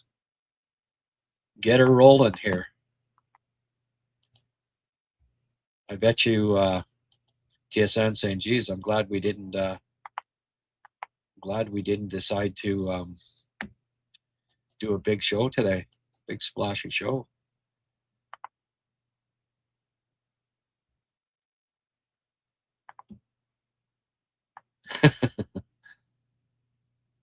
Yeah.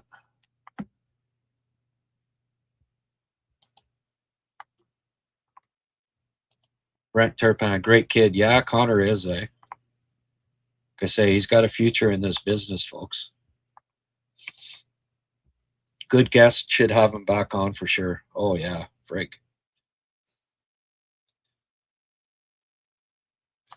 Yeah. Oh, I forgot all about that.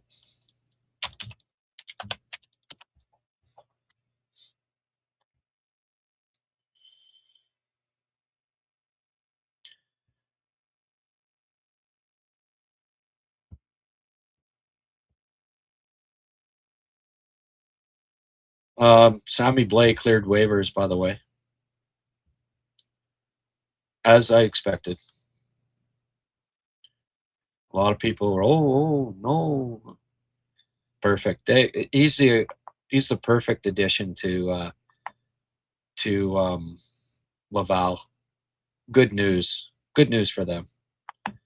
Sammy Blais back with Laval. Good. I thought that would be the case, and sure enough, cleared waivers. Good news. Good news for the Habs and Laval. Habs have 105K in cap space. Yeah, well. Winnipeg calling. Patrick Laine. Yeah.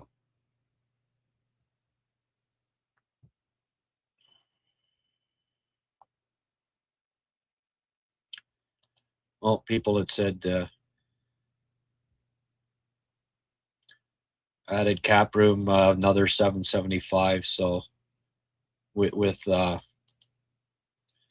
so 880,000 in cap room there now. Bring back ties. Yes, I agree.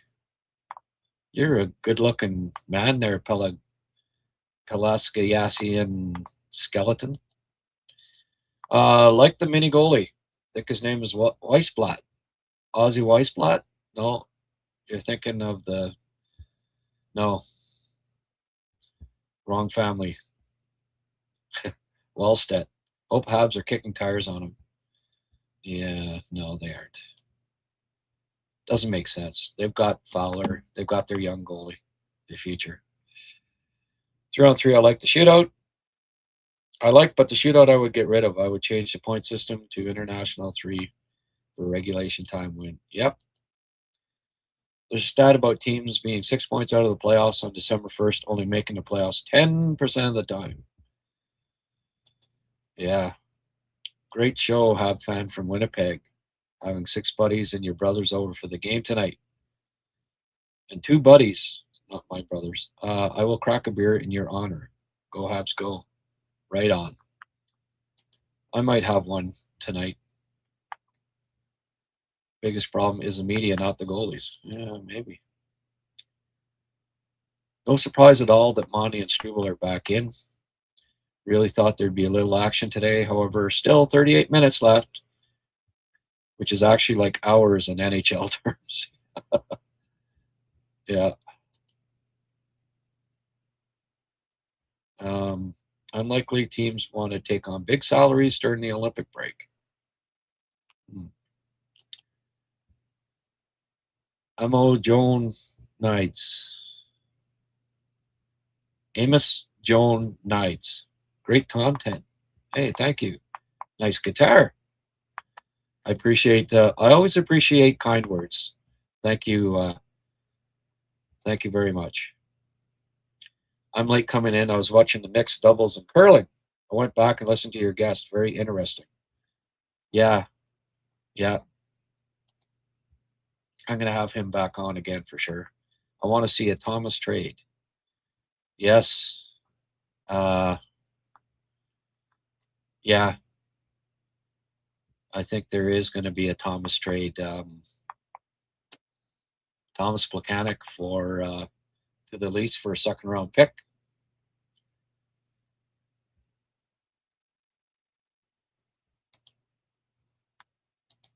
Oh, yeah. Yeah. Hey, no problem. Looking handsome, man. Come on, 25 minutes left.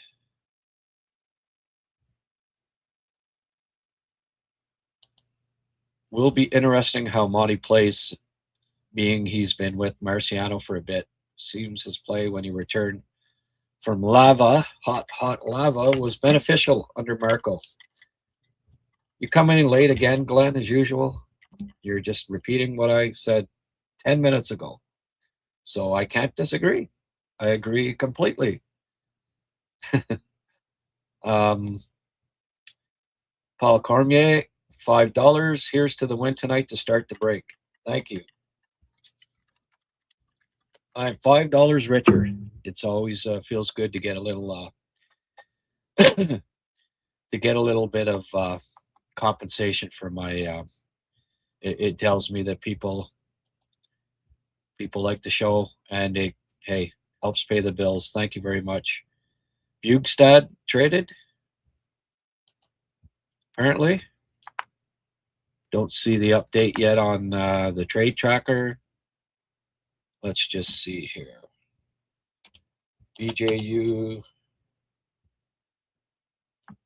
GSTAD, the old Twitter, the Twitter thing.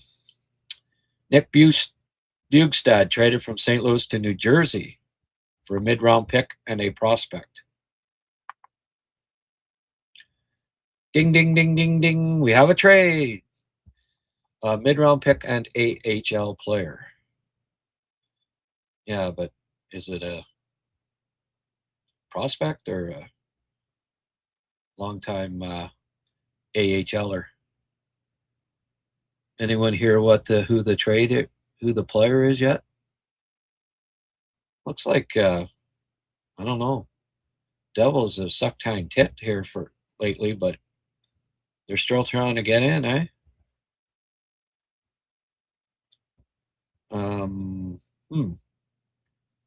I don't know. St. Louis, they're definitely sellers. Hopefully, it's the first of a few. Let me know if you see who the return is. I'd just be curious. Rangers will request Will Smith and Ryan Leonard in Artemi Panarin trade talk. Weird, because they play on different teams. I'm not sure how they. Guess it'd have to be a three-way deal. Anyway, so if San Jose was after him, they'd want Will Smith, and if Ryan Leonard, good luck. Good luck with that. Guess he's staying put then. I don't know, man. Like, what, Panarin's like 34? He friggin' has no interest whatsoever in checking. He's never been just a perimeter guy in the playoffs. I don't. Oof.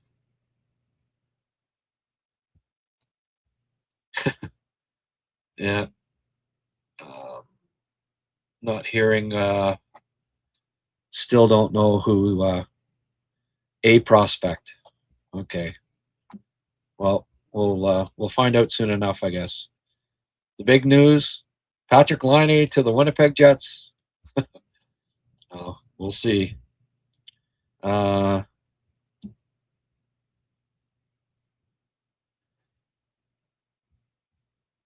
Yeah.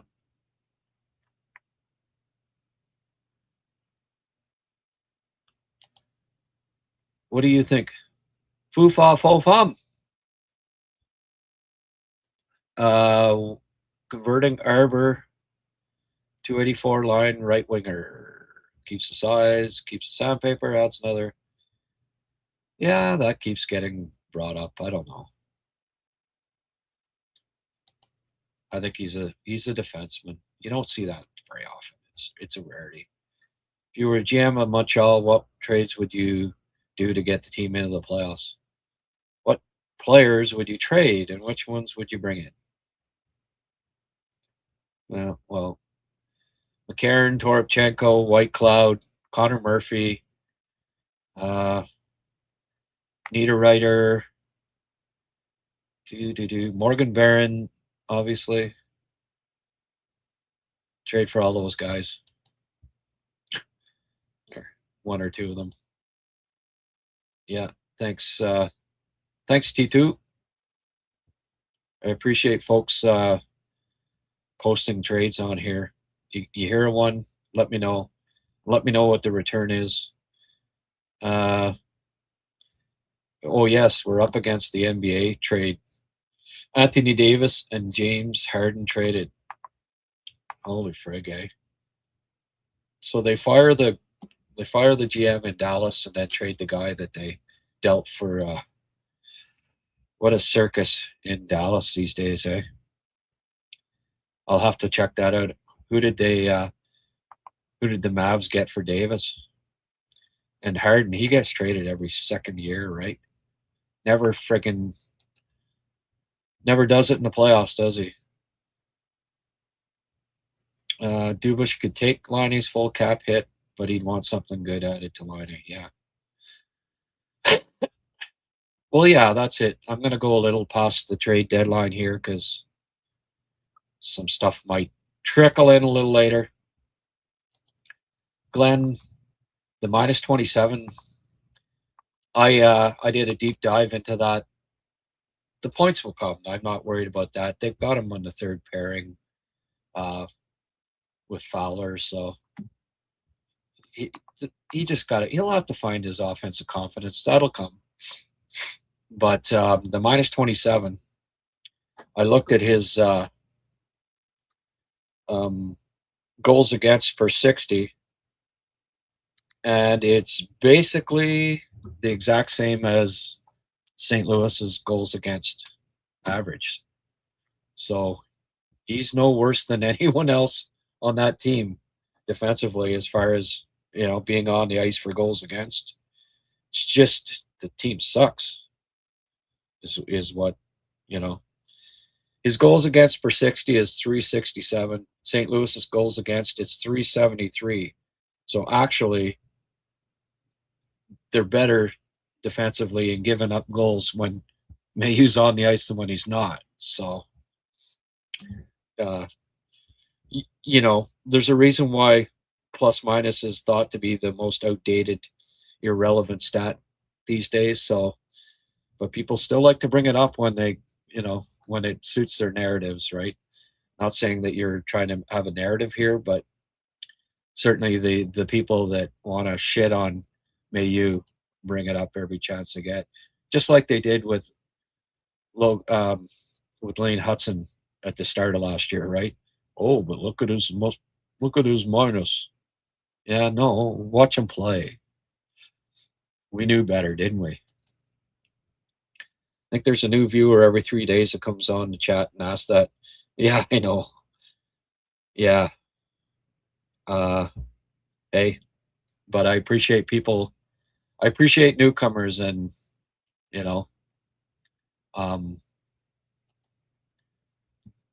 try to answer it even if it's kind of repetitive. First trade of the day, maybe the last. Yeah. Yeah, I hear you. Biggest trade or biggest transaction news today might end up being Sammy Blais clears waivers. That's exciting, eh? Love to see an avalanche of around 20 trades from now until the trade freeze. Yeah, things are heating up.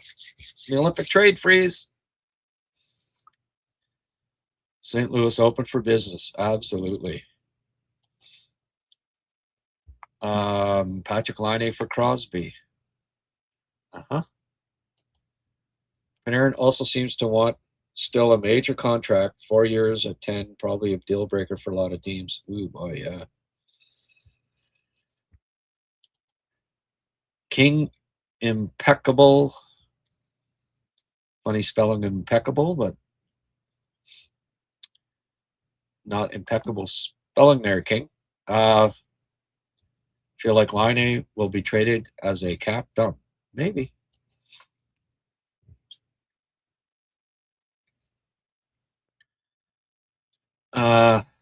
When Marty St. Louis or gets fired is because he doesn't know how to handle large bodies with grit and sandpaper to his advantage. Yeah.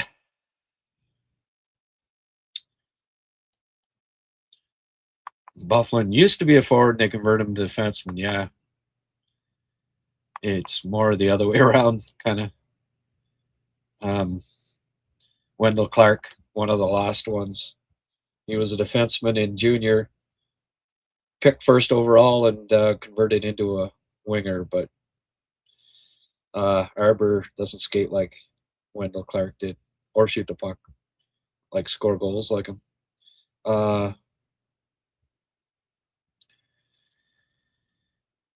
Yeah, no, it's not all about point. Hey, he just needs reps and time. Got to be careful with him.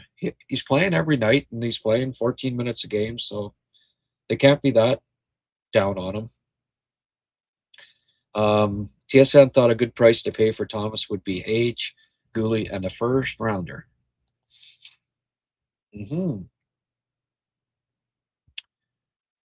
I would pass on that. Thank you very much. Thanks for coming out.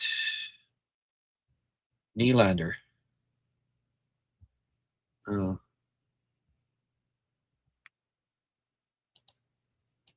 Which pro do you think Pickford is most like? Johnny loves puppies. Me too, Johnny. I don't like... I'm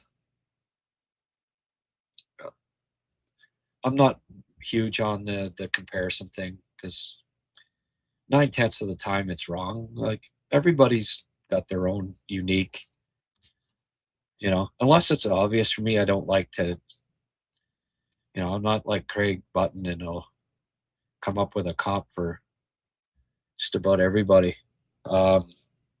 Because it's invariably, it's not very accurate. I don't think. I don't know. Brian Berard. Leafs can trade Nylander for Thomas. Majority of TSN crew are Leaf fans. I was watching a video on Kyrou, says Francois. He's supposed to be a speedster. Even beat McDavid in skill contest a few years ago, but his top speed sure is pretty average. Where does this guy stand? I don't know, but he's perimeter. Habs, he's not a fit for the Habs. He won't be, I don't think. Robidas structured this D to play with the puck. Values mobility over grit. Key being quick transition, great if they have the puck, but if opposition is a cycle, man-to-man, D struggles to win puck. Well, Goalie helps that, and hopefully player that they pick up at the deadline helps that as well. Because it's clear that Arbor's not going to play steady. So we can complain about it all we want, but it's just reality. Murray's not going to wake up tomorrow and say, you know what, I'm going to start playing Arbor 18 minutes a game. Guy Lapointe. Yeah.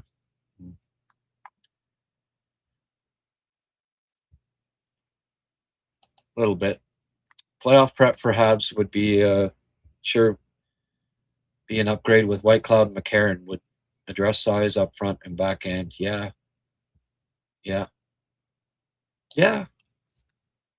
It's been discussed many times, but yeah, they'd be nice ads, right? Anybody any of these insiders got any rumors even? Like, not even trades, but like rumors? The Rangers have reportedly asked for Will Smith and Ryan Leonard from the Caps. Both teams said no. Well, no shit, Sherlock. Holy frig. Yeah.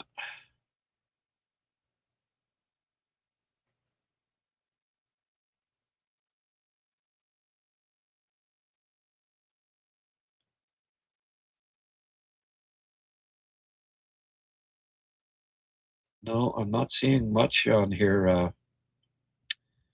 Brendan Gallagher gave his stick to a young Habs fan. That's the big news. So what do you think? Struble back in tonight. Guess you can't say it's he's being showcased before the freeze, right? Because it'd be too late.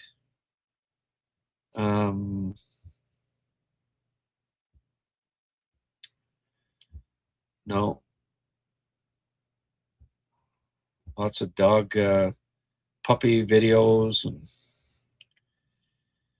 wow, what a what do they call it? Lunch bag letdown. Sportsnet's hasn't even updated the Bukestad.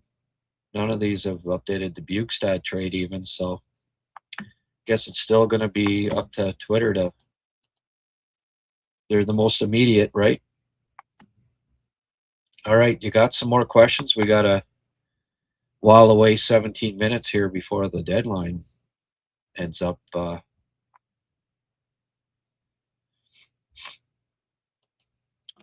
Why won't journalists ask MSL straight up about Arbor's use? Oh, he's been asked before. He's been asked. Good vibes. Marty. Oh, is this Marty? Okay. Marty Bork. Well, Marty, he has been asked before. And I guess, once you've asked him something like that, he gets a little tired of being asked the same question. I know what it feels like. But yeah.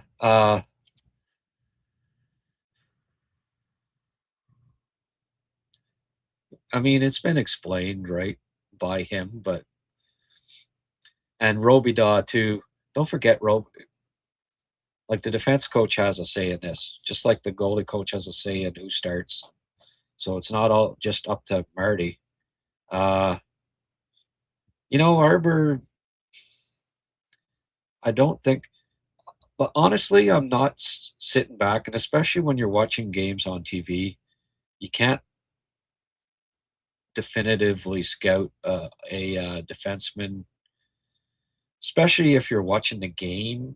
And when I'm watching the Habs, unless I'm specifically keeping an eye on a player, I watch the puck a little more than I watch the players, than if I'm scouting prospects or whatever.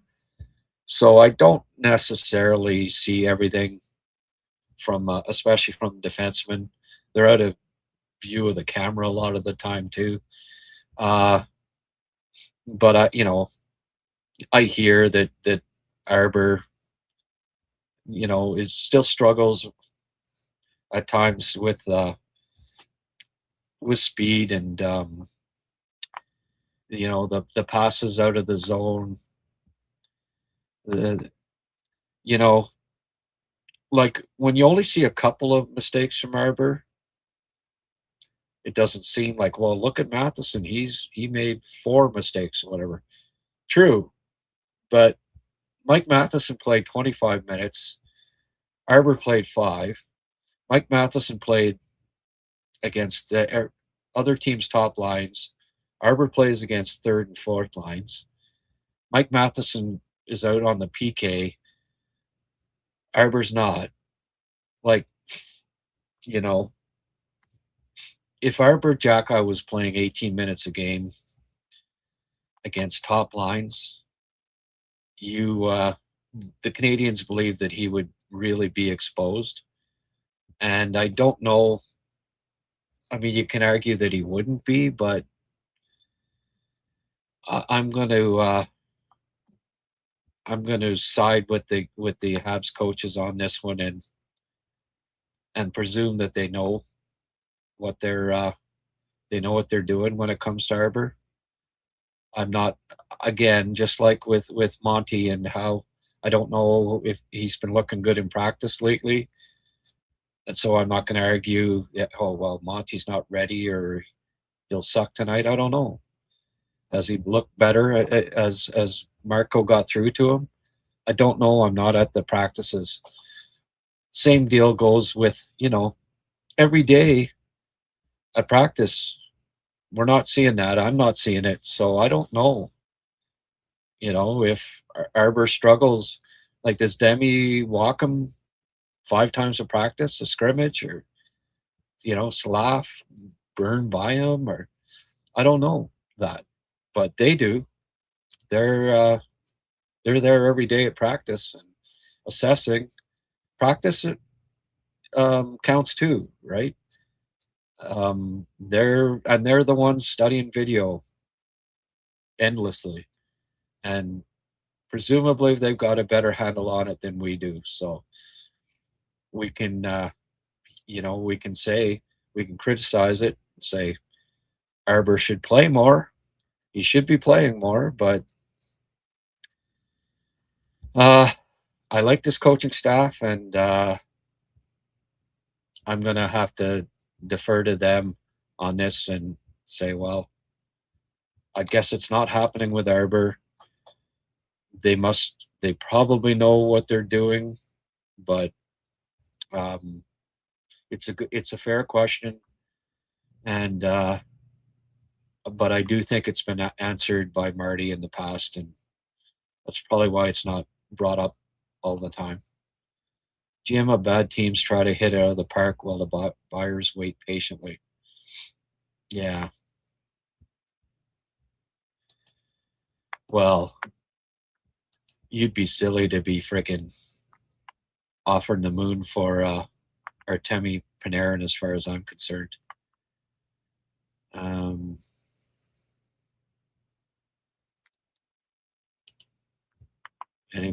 Anything else coming up here? I guess I'll go down to the bottom here. Arbor, the new Rick Chartraw. Yeah. Well, yeah. Rick Chartraw, in terms of that he's sitting in the hardly plays and sits in the stands, or what? Put him up front. I guess you mean put him up front. Because Rick Chartraw was a healthy scratch just as often as he played, unfortunately. So I like Sammy Blais. I'm glad he cleared waivers. That's good news for Laval, because they've got a ton of undersized friggin' forwards on that team. They really did need a bigger physical presence, a veteran who's really good at the AHL level. That's good news for Laval. He'll really help them, I believe. I'm just going to now that you bring up Ricky Chartraw, just curious here with the Habs. Well, he dressed 68 games one year, but he'd play 3 shifts on defense and 4 up front. Some games. Played him with Jarvis and Gainey on the 4th line at times, but the last game before the freeze has an odd feeling to it, almost like end of season game. Then everyone's hitting the beaches and golf courses. Yeah.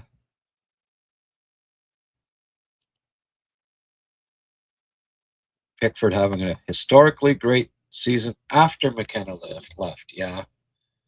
He has been having one hell of a year, hasn't he? I haven't checked, but anybody know if he's back from injury yet? He was he was out. He had been out with injury, so I don't know how severe it is. I'm just going to quickly check here. Medicine Hat's last game. Geez, I haven't played for a while. Oh, if it was that 8-4 game, he didn't play in that, so maybe that's a good thing that they've got a week off or whatever, and he's not really missing any games when there's a week off. It's just on winning a championship with guys under 6 feet.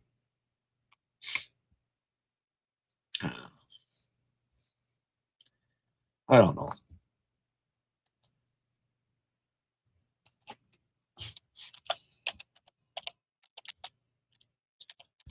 I think they're going to add some size here at the deadline, and it'll be players that they actually play. But since you bring this up,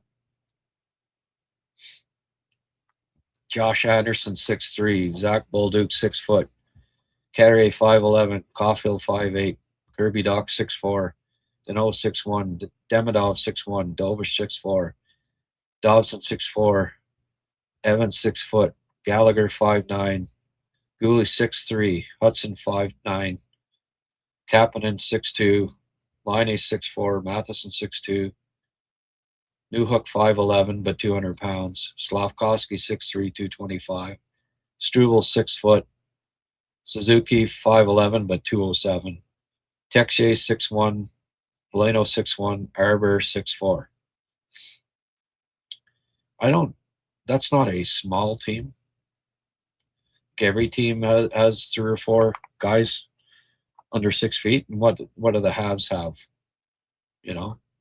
4, maybe 5. And 2 of them being 5'11" or 3. So guys under 5'11", I find 5'11's fine. Steve Eisenman was 5'11". Sidney Crosby's 5'10 and a half. So, under 5'11", the Canadiens have 3 guys. Most teams do. So I don't find that like when you look at average size of teams, I don't think they're right at the bottom. But they are going to add some more size for the playoffs, I do believe. 60 is just there to... Yeah, well, Struble, mind you, Struble does get typically more ice time than Jacky when he's in the lineup. They often put him with Hudson for at least part of the game, right?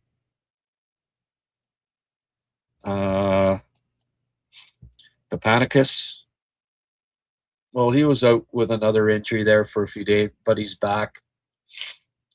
He's kind of been slow getting going again here. I think at like their last 15 goals, he has like 1 point or something. Yes, Marty Bork. Hope all is well, brother. Same to you, Marty. I know you had offered something that, I might get back to you about that as far as some editing goes, but my issue is just not a lot of income, extra income coming in to be able to compensate somebody to do much video editing. And most of my shows, just about all of them, are live now, so there's not really anything to edit. Grant, do you see Papanicus with the Habs someday? That's early to say, but the size skating combo's there. When he does play with a physical edge, yeah, he looks like he'll be...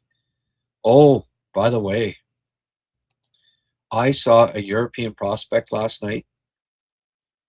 Every year, like, there's a guy usually about this time of year that goes on my list, like Jake Sanderson one year, Beckett Seneca another year.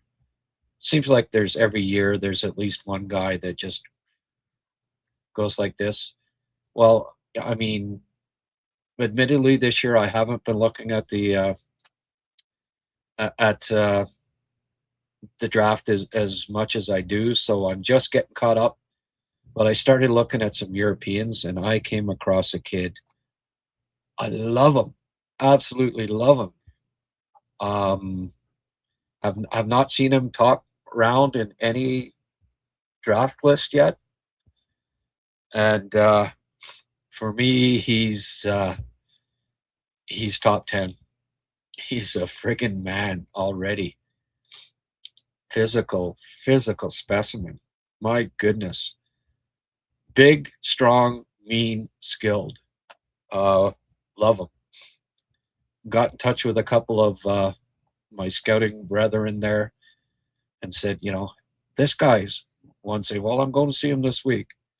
And another, well, I saw him in December. So if these crossover guys are going to see this guy where he's playing, he's a lot, the NHL guys are onto him, and I'm going to do a special broadcast on him with the title, like, this is who the Habs need in the draft. I don't know if he'll be available when they pick. Personally, I think he's a friggin' top 10 guy, but NHL lists, certainly the independent guys aren't onto it yet. We'll see, but he's my guy that just, wait a sec. Why aren't people talking about this guy? Away from the NHL. So stay tuned for my scouting report. I just did the video up. I'm not going to put it up today because I'm going to let this, I'm going to let this cook this afternoon and then do a post game tonight. Tomorrow I'm doing one with Eric. Maybe tomorrow prime time I'll do a scouting video for people. You're going to be impressed by this kid. He's exactly what the Habs need. I don't know, though. May not be available when they pick, but we'll see. Do I see Papanicus? Yes. Third or fourth liner. I mean, he's got third line upside. I had his coach on here, Martin, and in Kelowna, and he said that he thinks he has second line upside, but I think I'm more comfortable saying that he would have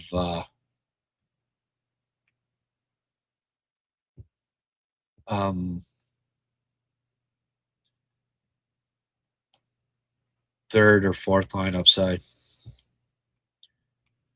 Okay, are we not getting nobody's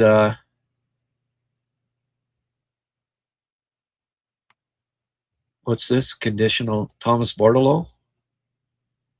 Oh, really, eh? Bordeleau traded again. Wasn't he like a San Jose pick originally?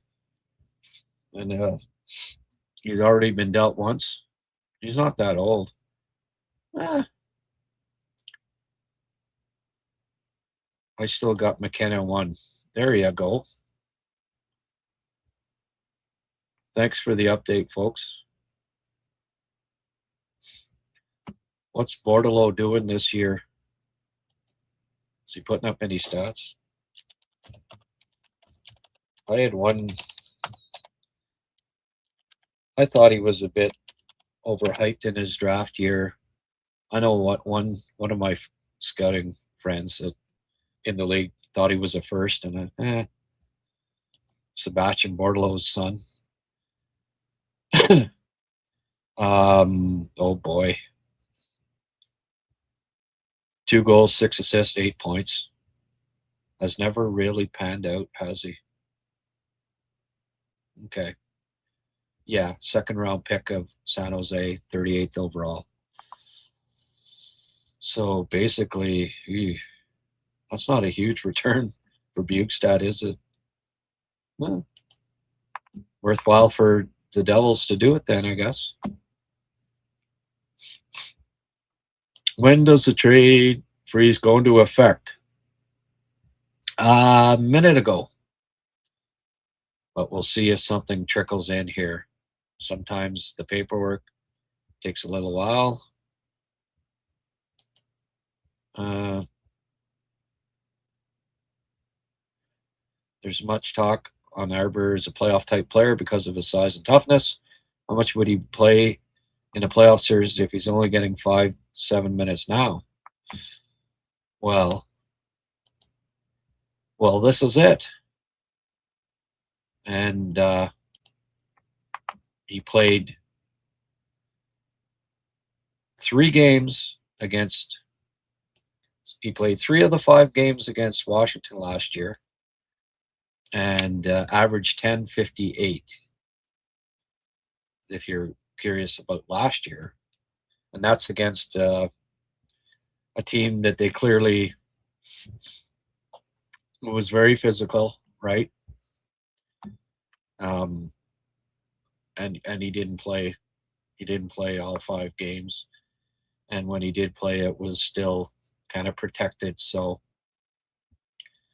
what if they're up against a kind of a fast-paced team like Carolina or Tampa? Does he play? I don't know. It's a good question. So, anything else coming in here? The LA Kings have acquired Adam Schefter. Adam Schefter? Really? ESPN NFL Insider breaks the trade.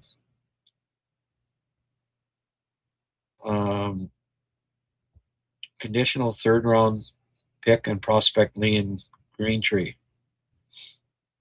Kings. Huh.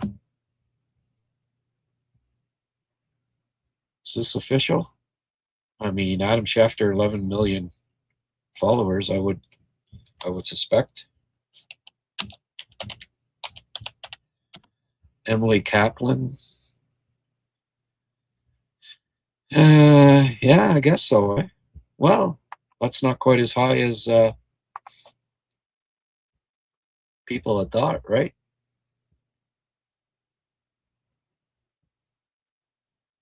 Anybody see this confirmed somewhere else?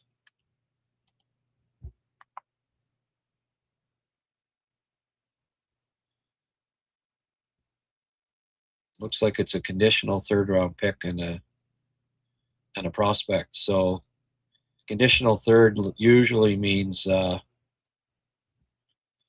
could be a 2nd.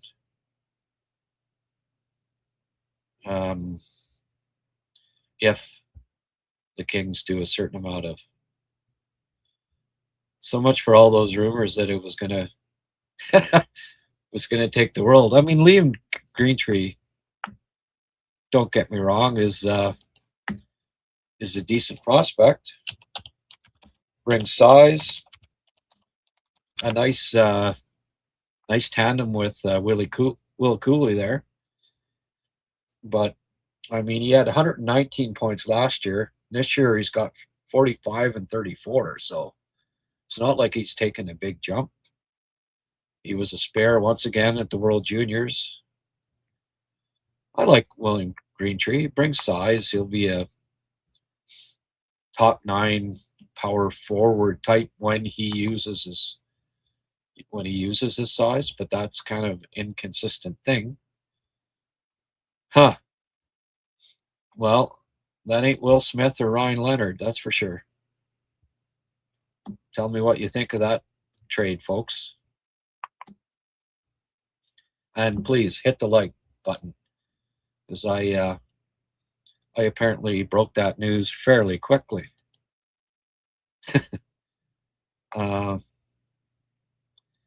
sure where fits best. Laugh made that line the 2nd line with his size and hands. Muhak has neither, and in my eyes is more of a bottom 6. Yeah. I saw a stat that was mentioning Goalie is elite at separating the puck from the opponent during zone entries.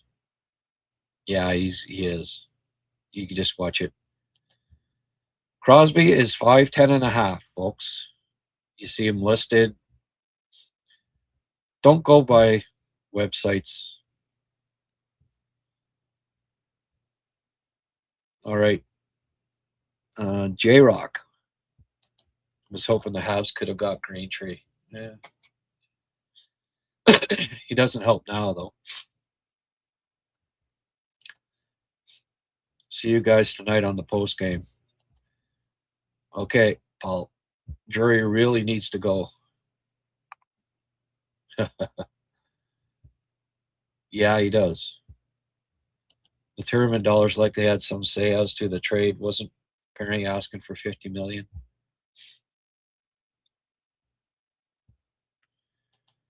Okay, Glenn, see you tonight, eh? Underwhelming for Panarin. Couldn't even get a first. Like I would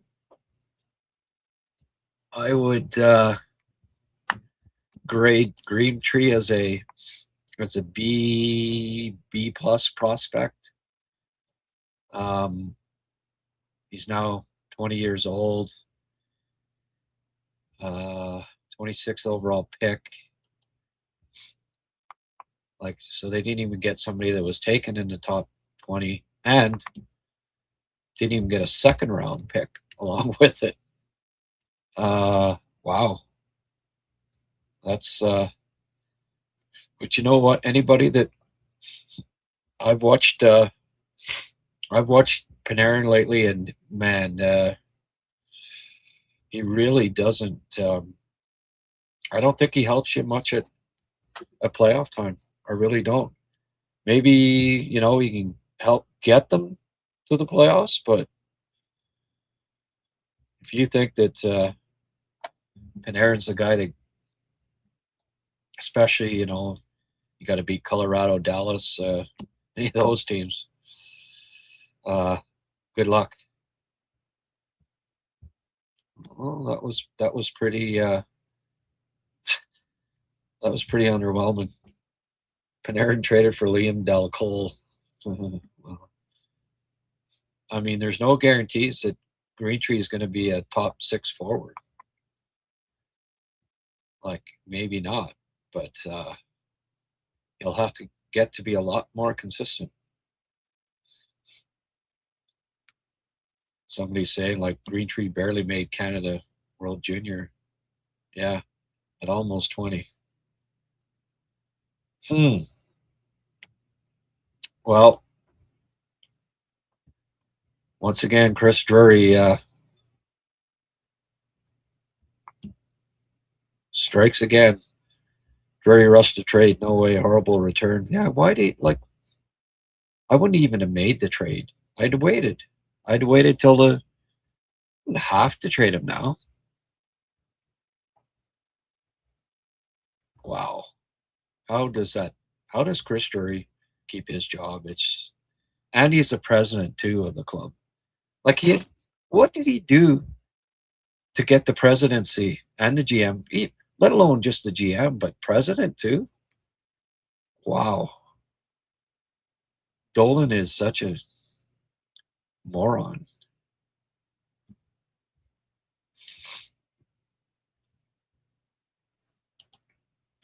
Hey, Grant, if Montreal can trade Laine, how much salary do you think Montreal will have to retain? Also think, like you Habs are looking for a D. They don't trust Arbor or Strubes, so Strubes is in tonight versus Peg. Well, even if they do trust those guys, there's teams that are going for it typically load up. You get defense depth and rosters can expand, all that stuff, right? So they're getting a defenseman, I'd be pretty sure.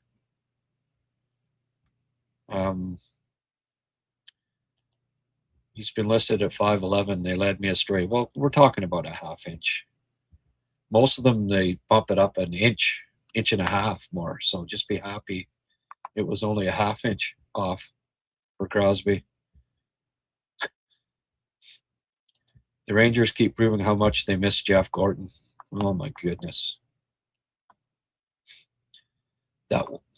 It's kind of ironic, Gordon gets traded because look at how they got manhandled by Wilson. Panarin got manhandled by Wilson. They're not tough enough. so he gets canned, right? And then the new guy comes in. I don't see them being much tougher than they were then, and they don't do anything in the playoffs. And what's the new guy do now? He trades Panarin for what presumably is for size, right? But Liam Greentree's not a physical player. Like, he doesn't play like a big physical player.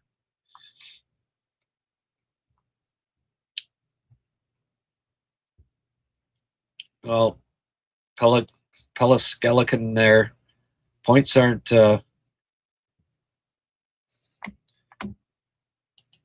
only part of it, my friend. Artemi Panarin, who has he taken to the promised land? Right? A lot of first round exits and such with Artemi Panarin in your lineup.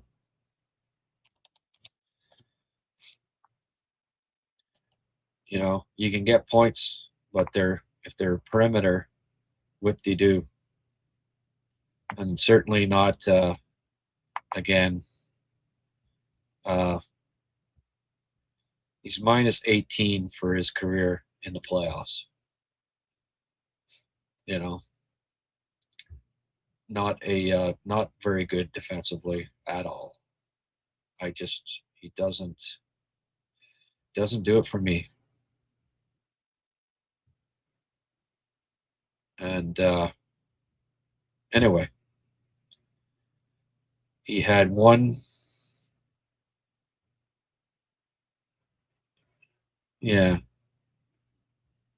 couple of years with the Rangers. They went a couple rounds and he got some points. Still -5 and -2 those years that they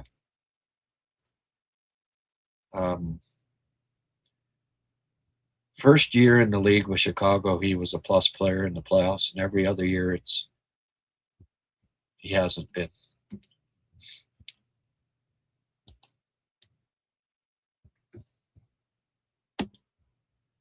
No talk about an extension either. LA, they're one of the funnier teams. I've questioned moves by those guys the last few years too. Dolan, top 2 for worst pro team owners. Yeah, pretty much.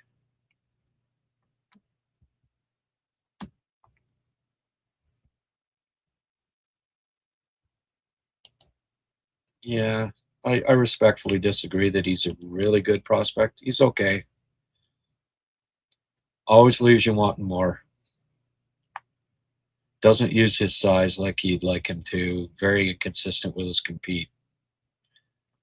Not a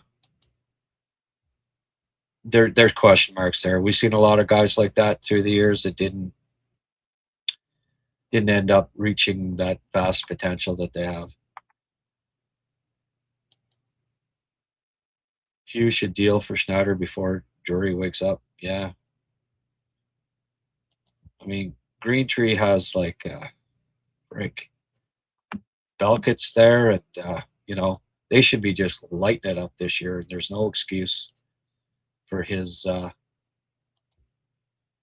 him.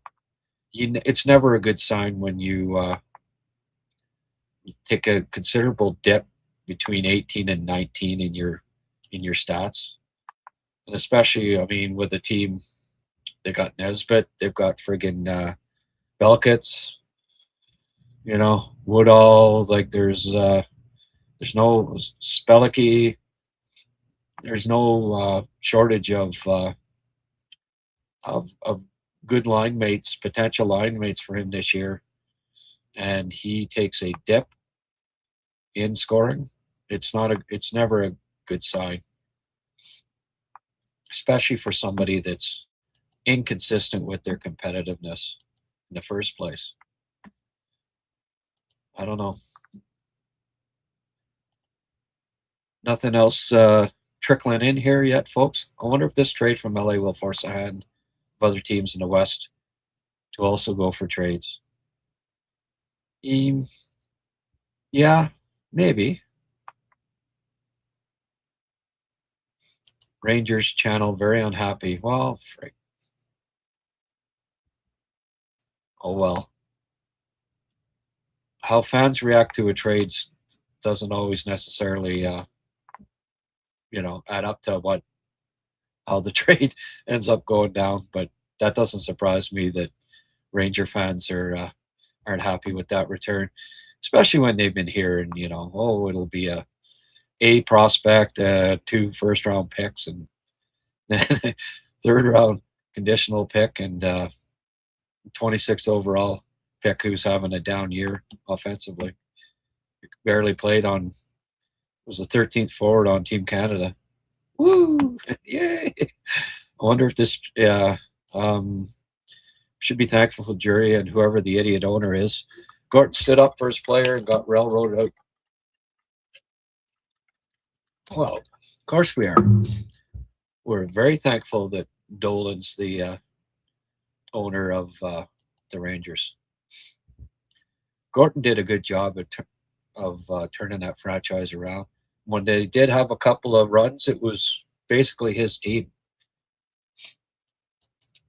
As soon as we've seen it with GMs before too, right?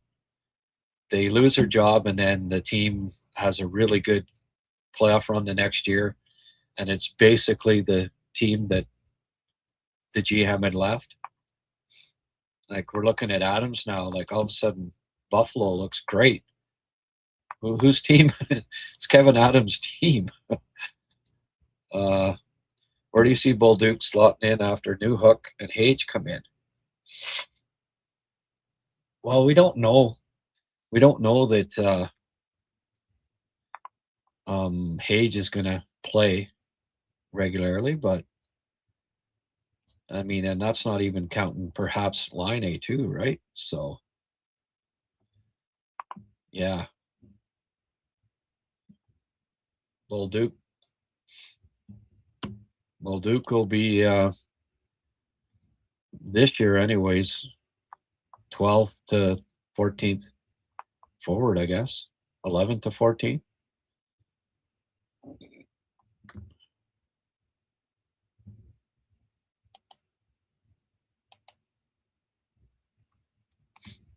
We got any more trades here? Anything else come in, or is everybody kind of focused on Chris Drury is trending? I wonder why that is.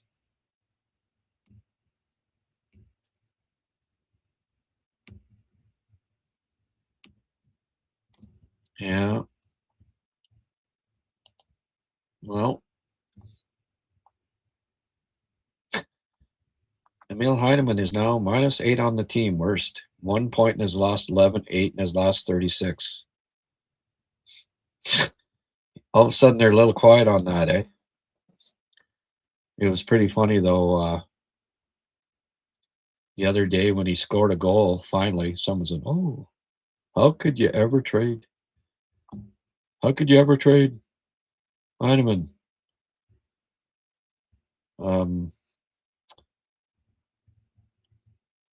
What's his face is a wizard, the new GM. Yeah, complete wizard. All the Habs got back was a 24-minute right defenseman. Darsh is a wizard. Yeah, okay.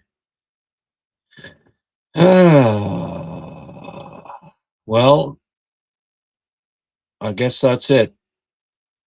Good thing we had a special. Good thing I stuck around there for 2 hours, eh, folks? I should be getting paid overtime here. I'm not going to take it on Drury for the small return. Yeah. Oh, no. No. Drury's a fantastic GM, Francois. Green Tree is a decent, not elite prospect, but surprising they didn't get any picks other than a third rounder. Wonder if JT Miller gets moved. Yeah. Worth his weight. Yeah, he's heavy. They got hot literally right after Adams was fired. Tough luck for him. Yeah. Actually, they'd won 3 in a row when he got fired. Was Drury a big fan of the Beastie Boys? A return sounds like sabotage. There you go. Maybe he was a Black Sabbath. Black Sabbath. Sabotage. So trades are done for until after the trade freeze? Yes. Until after the Olympics. Wouldn't want to be a Rangers fan right now. Sage more NHL ready than Demidov last year, considering he played an extra year in NCAA.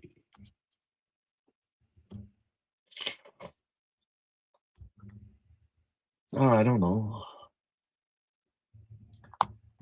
Is NCAA better than KHL? Probably not. About the same, I guess. Thanks, Grant. You're doing a good job. Thank you, Haku Puck. LeBron saying LA and Panarin working on extension. Yeah, I bet. Do you think Bolduc is worthy to be on the third line? Not with everybody back, no. Heineman center is Drew. I guess I'll go easy on his latest performance. Okay. Any word on New Hook's return date? No. I think probably right soon after the Olympics. Taryn retained 50%, and it's actually a third and a fourth.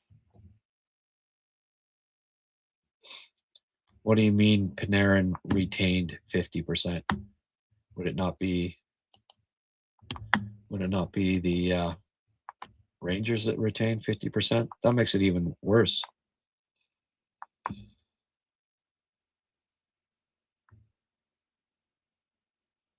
Montreal's looking to move out his money and might be willing to spend an asset to do it, are prepared to retain a good chunk of his deal. On line A, apparently.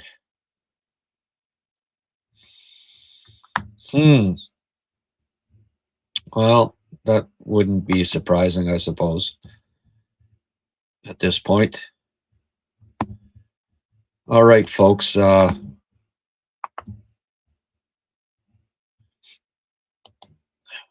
Conditions on both. Yeah. KHL way better than NCAA?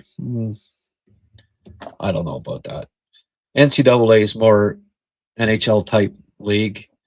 And it's so like the Big Ten this year, I'd argue it's a little younger, but more NHL type players. But it's stacked. Like MSU. If MSU and Michigan played against, I don't know,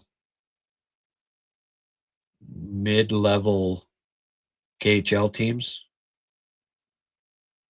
they wouldn't, the way you're talking here, it'd be like 7-1 or something like that. No way. No.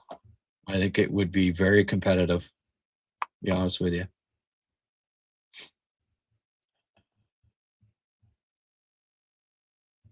Like you look at KHL teams and it's all like guys that, couldn't play in the NHL anymore. There's all sorts of NCAA players that will be playing in the NHL before the end of the season.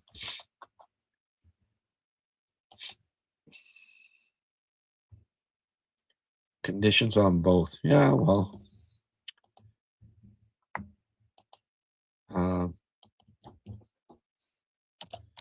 Panarin.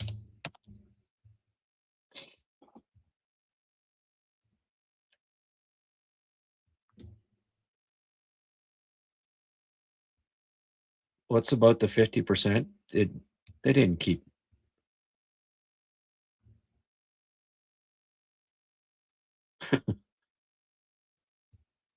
Anyway, it's not that he's gone.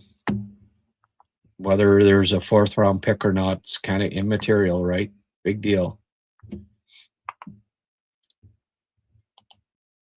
All quiet. on the Montreal front, looks like Hughes and Gordon have their work cut out for them to relieve the bottleneck in Montreal by the March trade deadline. Go Habs, go. Yeah.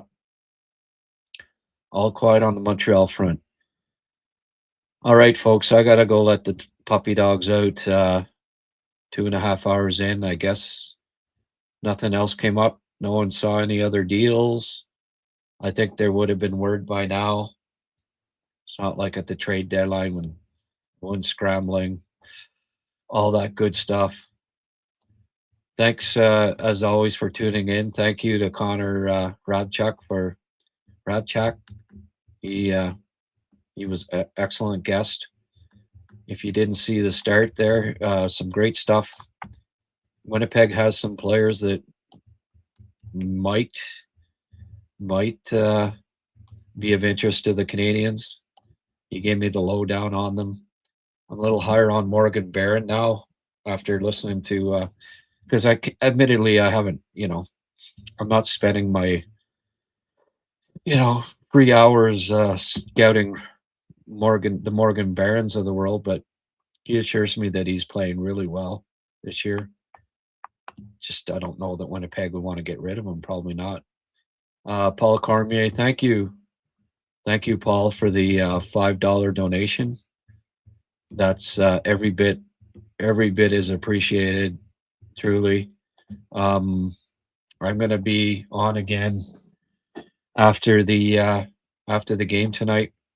What time's the game start tonight? Do you know, 8:00 or? I haven't looked yet, but if it's 8, then I'll be on about 11:15, I guess. Bit of a late one. Kings have to thank us because we took the note from them. They were able to acquire Panarin's salary. Oh, we'll see how much we'll see how much they're thanking them in a few months. They may be cursing. It's on at 7 Eastern. Wow. Okay. Doing us a favor, starting it at 6 in Winnipeg. Okay, good. Well, then 9:45 then. See you then. I hope. Press like, please, on this. If you haven't already, it's much appreciated. It'll do me a world of good. Thank you again to Connor for coming on. Thank you, everyone that tuned in. Thank you for keeping me updated on the 2 trades that were made. And, Monty being the starter tonight. Blais clearing waivers. So, anyway, it's all good. Go Habs, go. We'll see you hopefully after the game tonight. Until then, enjoy the rest of your day. Bye for now.